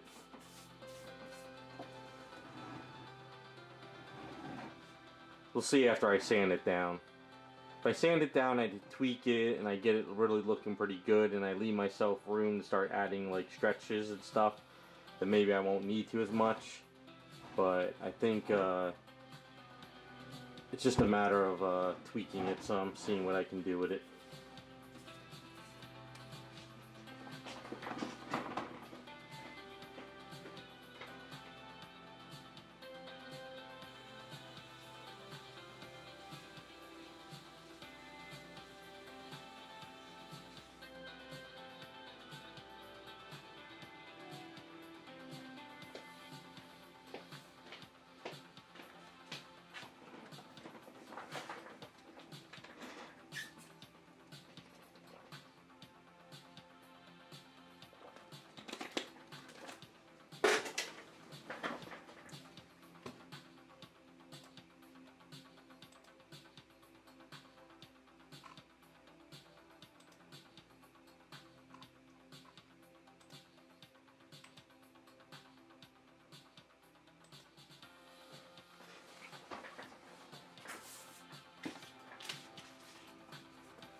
Coffee drinker? You're asking me?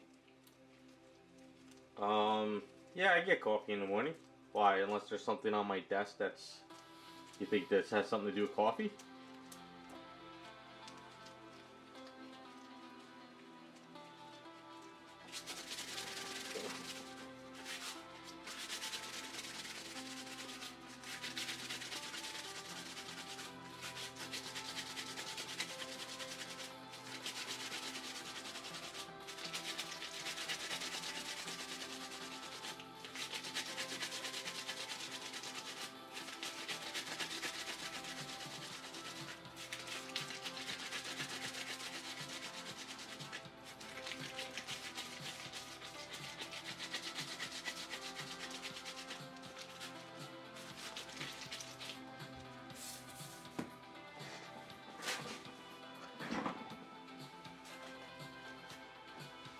Oh no, yeah,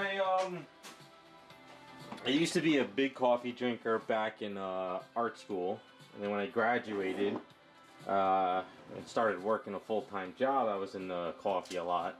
2015, I quit coffee, and then around 2021, I got back onto it.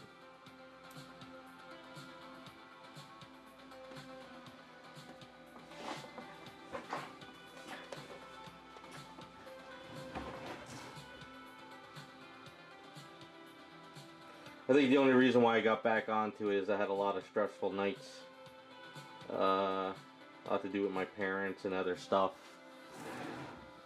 So, I was waking up in the morning, not, you know, just not waking up really. So, maybe in a few years I'll quit again.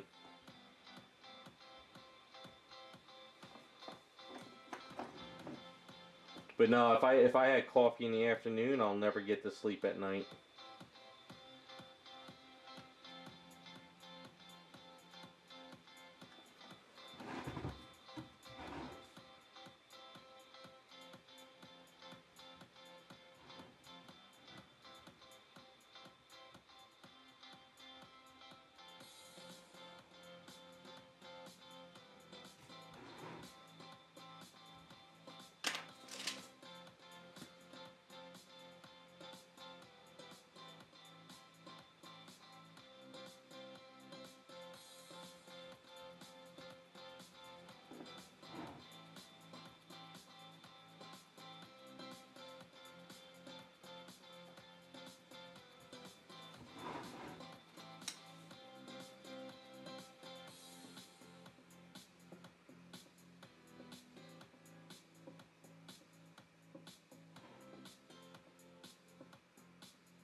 Yeah, maybe if things calm down in a couple years, I'll get back off of it. But there's just a lot of personal stuff that went on, so I mean, I don't drink it because I love the taste of it. Kind of just do it to kind of wake up.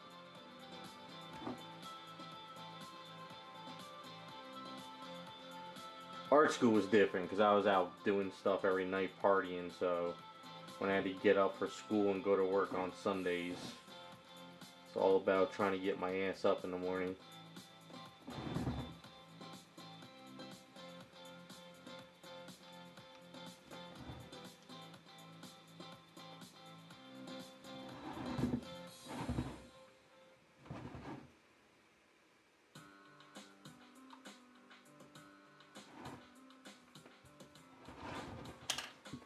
That's when I was a young spring chicken, though.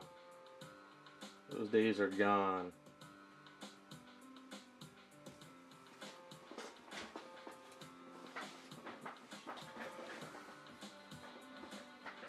Oh no, they're cheap. I go to the art store and they're the cheapest ones there. They're called Dynasty ones.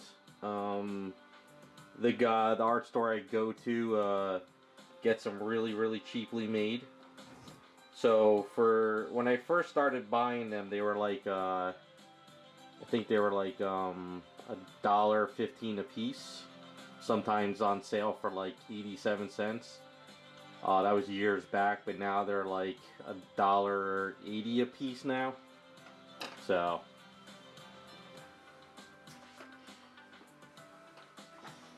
yeah, raccoon knows. I go for that pumpkin spice stuff. Actually, I don't think I've ever had a pumpkin anything. I think I had pumpkin when I was a kid once, and that was it. Never liked it since. All I get now is French vanilla cream at Wawa with regular coffee, and that's it.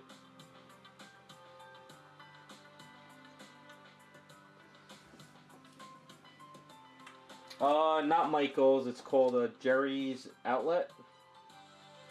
Not Jerry's Artarama. I think it's Jerry's Outlet. It's a place in New Jersey. It's up in East Hanover area. Not East Hanover, West Orange area. I think they do sell them on their website.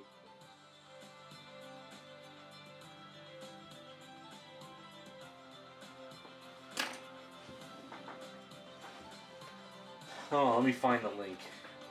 Raccoon, if I drink a pumpkin latte, doesn't that mean I have to start wearing boots with the fur and a puffy jacket? Isn't that how it works?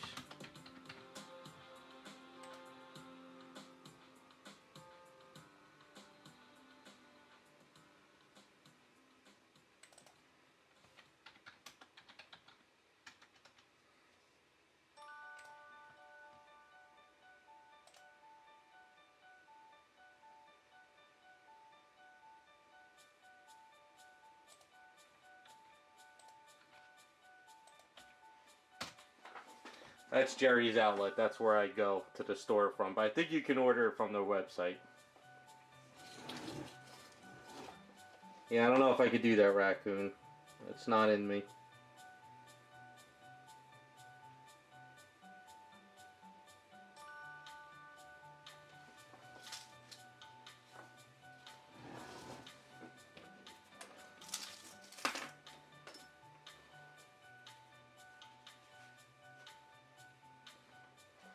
Yep, exactly. Just like in Dumb and Dumber.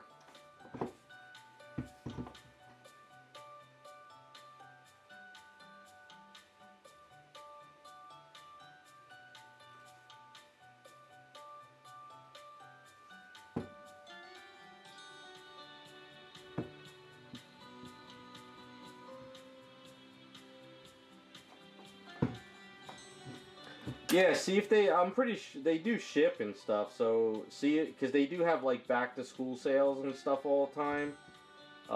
They have winter sales. So I mean, if you want to try these brushes, you can get it from them. If you want the brushes sizes I use, I'll grab a couple from it real quick and show you. If you think that'll help, so this way you know what I buy.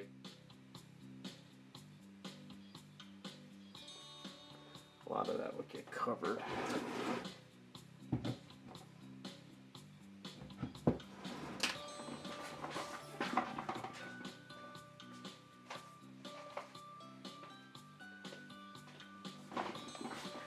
So if you do order from them, see, they used to carry Simply Simon's cheap, but they don't have those anymore.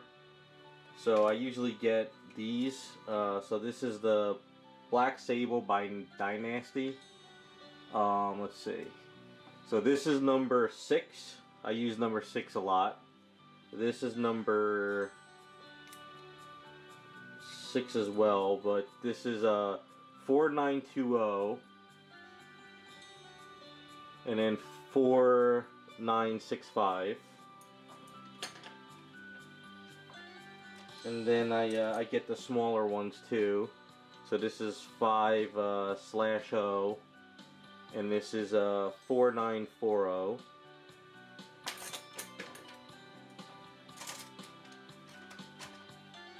And then you can get smaller ones if you want, like the smaller kit ones. So this one here is a number 2, and that's a 4965.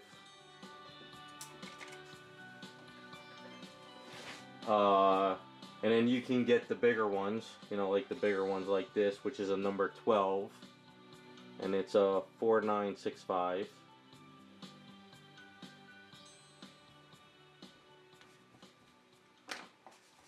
You know, they last, the way I work, they last maybe 1 or 2 statues, and I gotta throw them away, or 1 statue. It all depends on how much I can get done.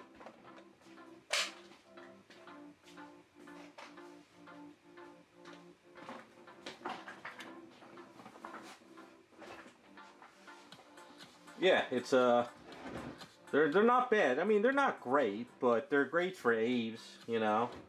And I feel that they're cheap enough to buy and then throw them away when they get messed up. You know, I know a lot of people would be like, oh, um, you should use a tool that you can always keep cleaning, but I figure the way I work, I buy some paintbrushes and throw them away for the project.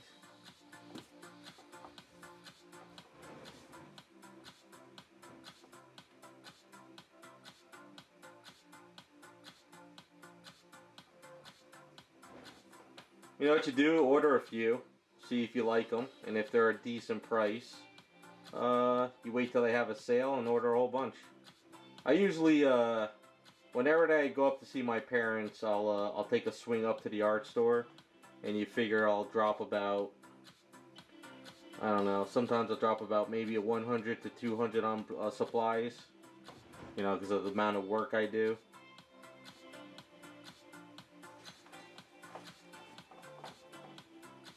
But you can use them for painting, but honestly, they're not that great for paintwork on a statue. I don't feel that the bristles are like, good enough for paint. That's why they're so cheap.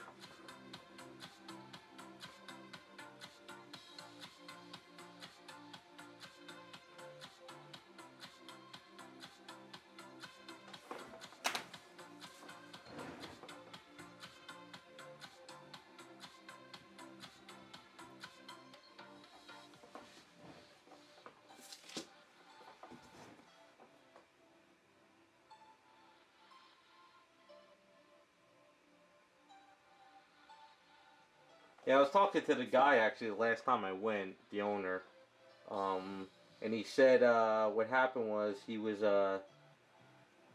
looking for cheap paintbrushes, and he couldn't get them or something, I forget, and he contacted this company, and he was like, you know what, just make me cheap paintbrushes for the store, and he says that's how he came across these. So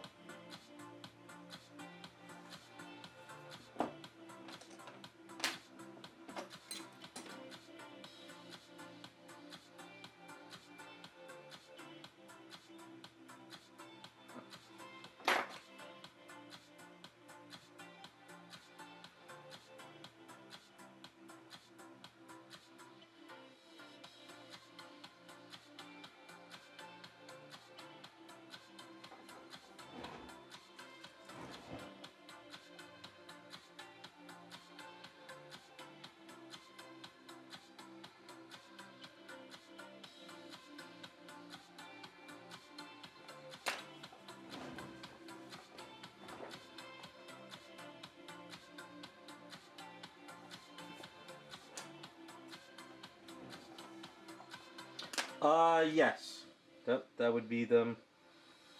But like I said, if you try them, if you like them, keep an eye on the website. They do have sales, and I'm pretty sure they're gonna have a Black Friday sale soon.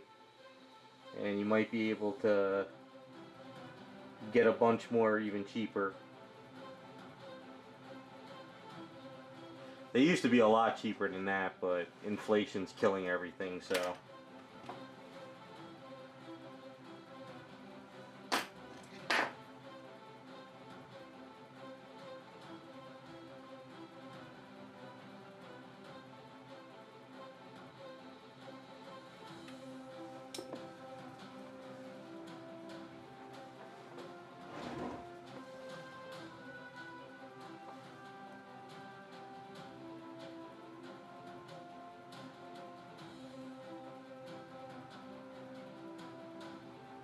Now, I can't guarantee you're gonna love them. So don't get mad at me if you're not a fan of them. I'm just letting you know what I use. I don't want you coming back on chat saying I ruined your life because you didn't like the brushes. That's my little, it's my little, saving my own ass. How about that?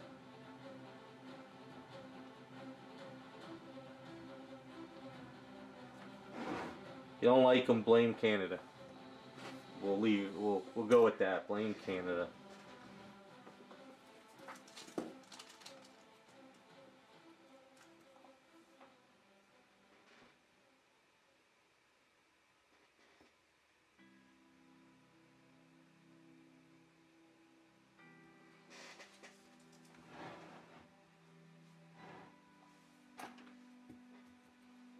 Just make sure you have safety solvent and nice and soap and water, so you could kind of sort of clean them up.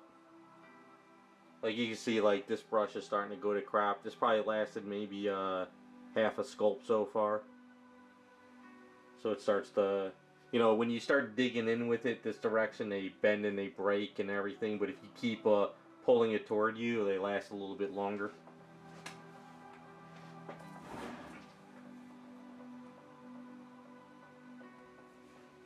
And then if they do get all gunky and they harden up on you, you can use them for like texturing if you want to sculpt, or say you're painting and you want to do like a rough like something on there.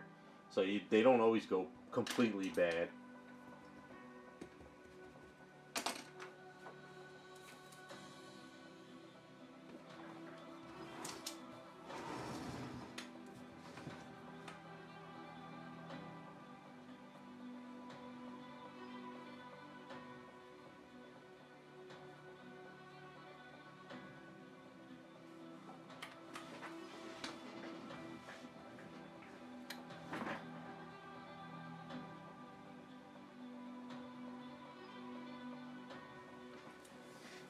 Yeah, the stuff at Michaels and Targets and stuff, they're cheap brushes as it is, and sometimes they're just overpriced as it is too. Um, I've ordered some brushes off of Amazon in the past, and while they were okay, it's these Dynasty ones, or these black silver whatever these are. These are pretty much the same thing. But you know, I don't have to worry about shipping. I don't have to worry about sending them back. I get to see them in hand. The reason why I like going to the art store and picking them out is because sometimes if you order them online, they're all bent up anyway because people manhandle them like at the, you know, stores or shipping. So when you go to the art store, at least you can see what you're getting, type thing. So.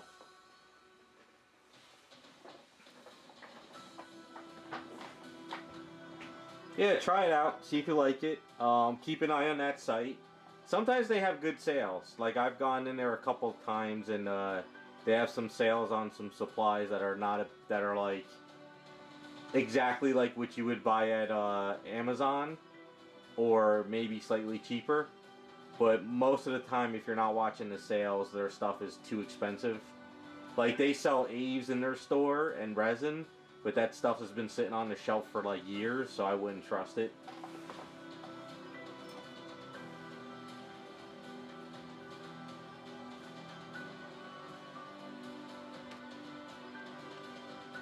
Although it's a funny store though, you walk in there and they ask you like, "Oh, can I help you?" You know, because they have like 5 or 6 guys walking around with you. Um, it's like they follow you like you're gonna steal from them, which I always get that feeling. It's like I'm going into an art store. I'm not gonna friggin' take a $5 brush and get in trouble, you know. But they still follow you, even though I have like 100 brushes in my hands because I'm trying to keep them separated for when I do checkout, and they still act like I'm gonna jack something. It's kind of funny.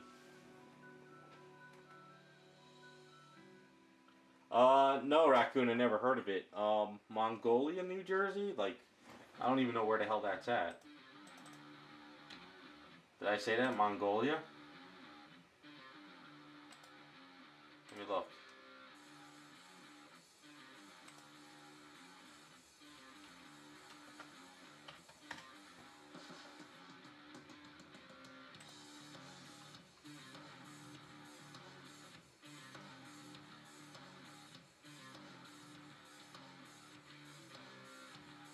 Oh, that's close to Philadelphia. Yeah, that's probably about an hour and a half away from me.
We used to have in Woodbridge, New Jersey, there was a Pearl. I don't know if you guys ever heard of Pearl art stores. It was humongous. They had anything and everything you can imagine. So it's probably similar to the store you're talking about now. And I used to love going there. And then one day I went there and it was just shut down. I don't know. It's kind of like the age of when people stop doing hobbies. So that was long gone.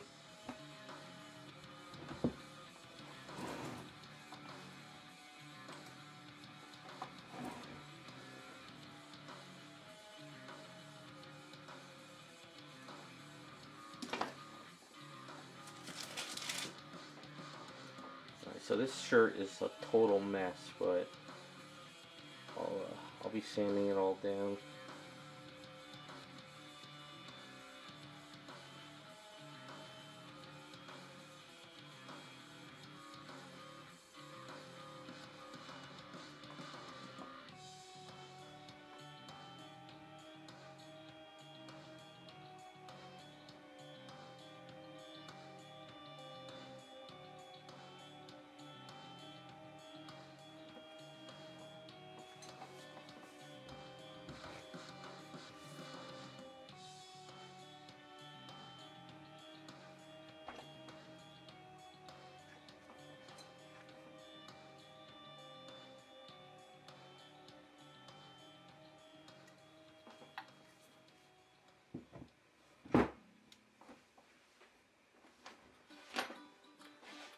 When I start sanding this, I'll probably be around 120, I think. 100, 120. Because I try not to go too low and screw it up. Probably around 120. I'll grab the paper.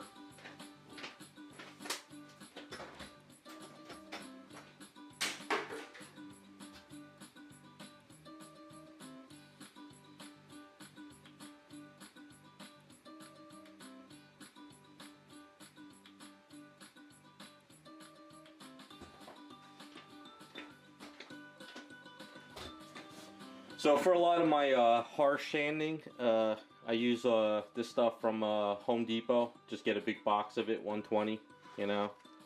This way you got a lot of sheets. So this 120 is not super rough, but it's also not super fine. It's kind of like the perfect, you know, for sanding all this stuff down. And then once I start sort of like getting it sand down to where I want it, you know, not too, because you don't want to over sand with this paper.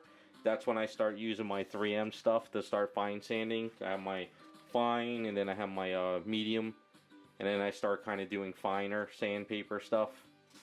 And then once I'm really like kind of at that point, I prime it and I use the fine sandpaper, and I keep going. If you go 80 to 100, that's too rough, and you'll what'll happen is 80 to 100. You'll start leaving a lot of score marks. So when you hit it with primer and you start fine sanding it, if you're not careful, you'll have all those score marks all over the place, and it's a nightmare to get those out, especially when you're starting to try to fine detail stuff. So like I said, I stick to 120.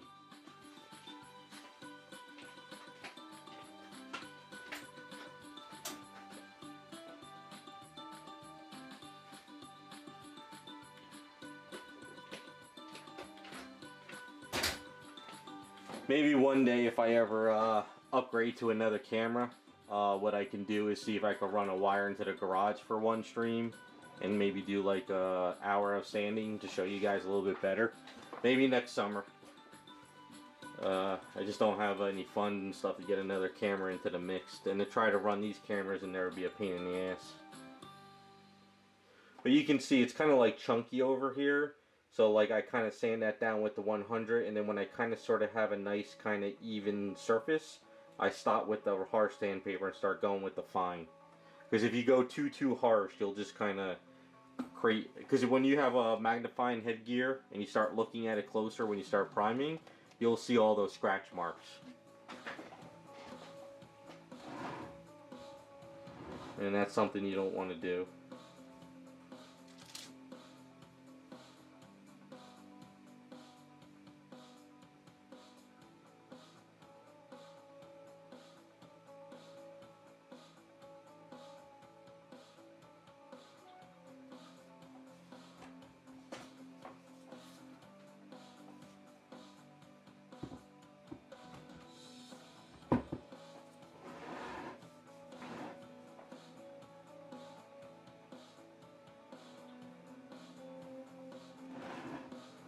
Yeah, so what I'll do is I'll go in the garage and start sanding this down.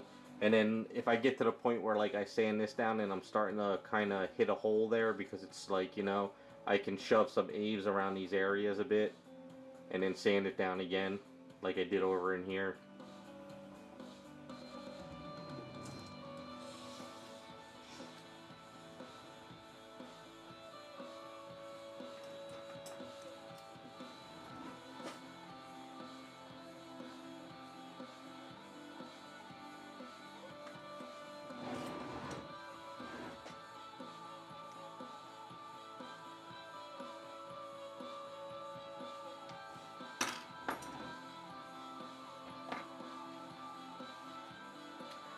You can wet sand if you want, or you can dry sand. It's up whatever you feel more comfortable with.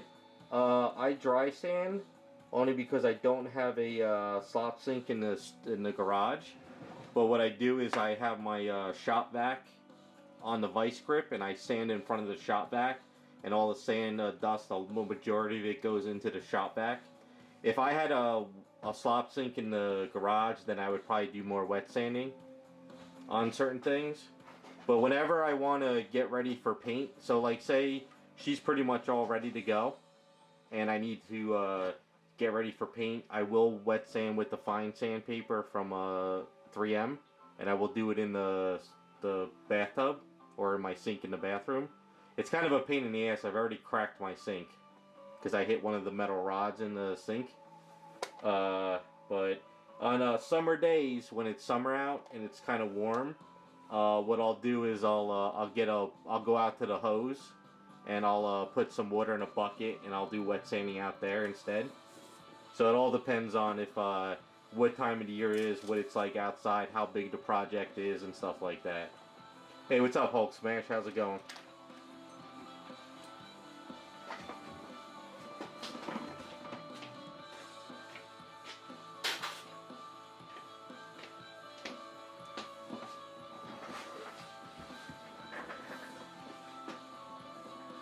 If you have a slop sink in your garage or something, and that's where you do your stuff, you gotta step up above me.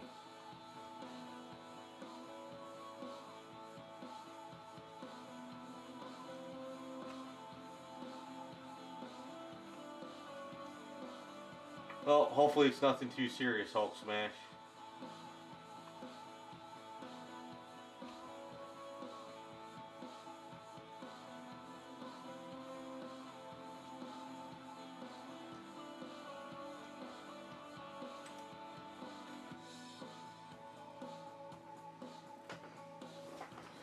Yeah, it's, you know, wet sanding versus dry sanding is there's two things. One, dry sanding, your sandpaper lasts longer. If you wet sand and you use the sandpaper I just showed you, they break up a lot faster and they go to crap.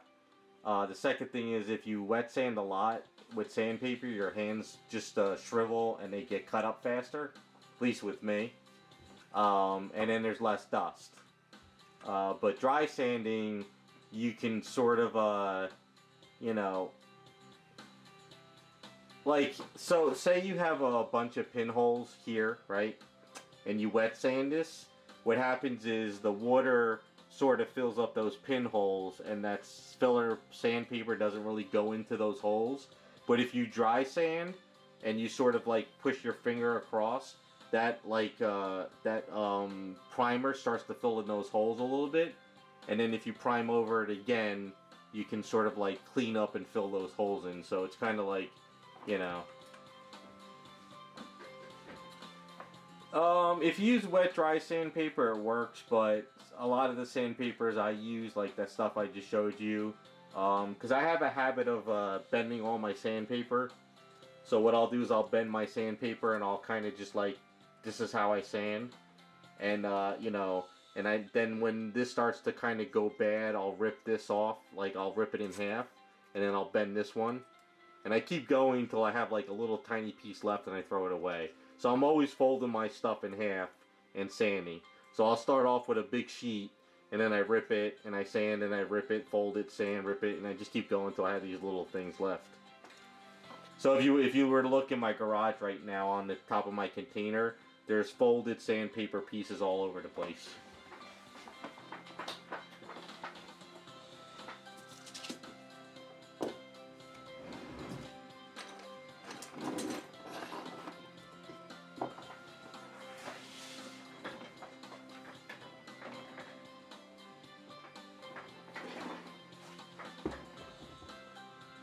There's, you know, I'm sure people in the hobby would say you're doing it wrong or you're supposed to do it this way, but honestly, I just kind of fell into a little bit of a, just, I guess, a weird system, and I just do it, and it works.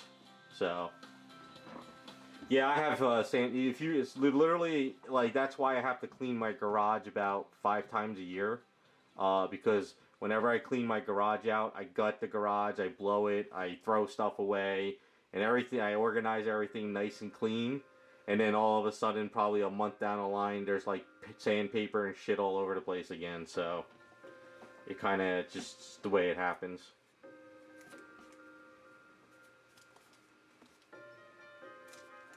Alright, I'm using up this eaves. So keep building this bottom part so this way I can sculpt it with some freeform air.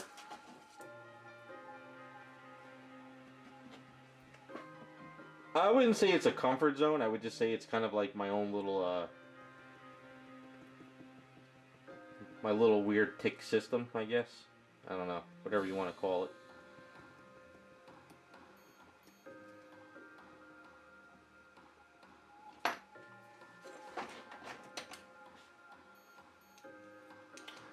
My backlog, I'm getting closer. My goal is, I pulled out 3 large items. I'm going to start priming them up next week, because we're getting to a warmer weather. I want to get those up and running, at least get them primed and ready for paint. Once I get those painted up, I can start working on, some customs that people are waiting on, and then hopefully if everything goes good by the end of the year, next year I should start taking on stuff that people have been waiting for, waiting in line. So that's kind of where I'm at right now. Slowly getting a little bit better.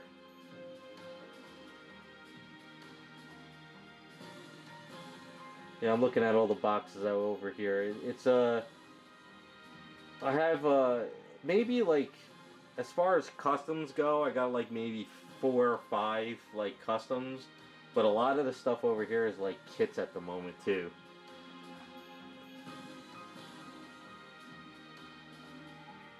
Yeah, you hit me up at the end of the year. I got a lot of people that are gonna try to hit me up at the end of the year to see where I'm at.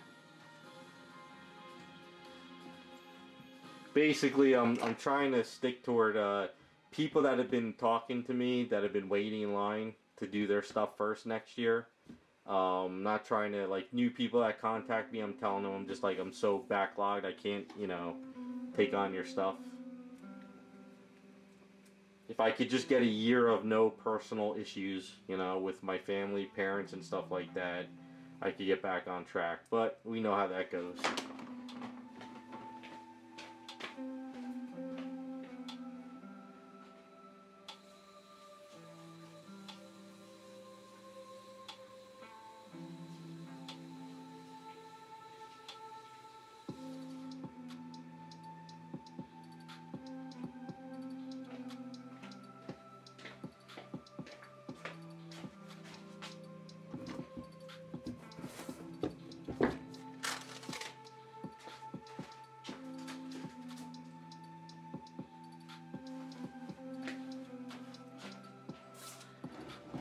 Alright, so I have a lot of sanding to do on this shirt. This shirt is going to be one of those ones where I need to get in there next week one day and really focus on it. As far as 7 of 9, let's see. I gotta focus on our hands. I'm gonna have to one day sit down and measurements, and I'm gonna have to email Raz, get him all the measurements. Raz doesn't need to get it done like next week. The other thing too is I got to get some funds together because I can't drop too much cash too soon. Keep working on this stuff. Come on, stay down. But they're coming together pretty well. So I'll keep focusing on her hands. We'll try to get these hands situated. We'll finish up her seams. I'll sand these down, get those going. And then we'll start working on her other details. I got to get a picture of her ear because Jacob said that there's something over here on this ear. So I got to get something on that ear. Get these hands going. And then we can get a console over here. Set that up. And then she's pretty much moving along fast. As far as Lola, I have to get that bunny and we have to work out the base because I'm getting a little bit scared. One leg holding her up. You know, she kind of wobbles, so I'd like to have something underneath here. Got to get her other cuff on this done once we get the shirt going. Got to sand all this down, get this cleaned up, and then we can start working on her laces. We can get the hair design going and all that. So that's kind of where we're at the moment. Trying to think of what else. This left hand is going to be the hardest part, but once we get this left hand going, but I like the way the seams are working on her. Yeah, that's kind of where we're at the moment. Alright, that's what I'm going to call the stream. There's really not much else to do and I'm kind of tired. But hopefully by next week I can have some more of this ready to start working on that stuff. I don't think I have anything to do any live streams. It's more like kit building. And I got to set aside a day to start on that Psylocke video. Got to start painting her up and get that going. And I think there's a little bit of a mark here. Yeah, there's something right here. Hold on. Hold on. Before we go. Sometimes this stuff hits in the weird lighting. It's a little something right here.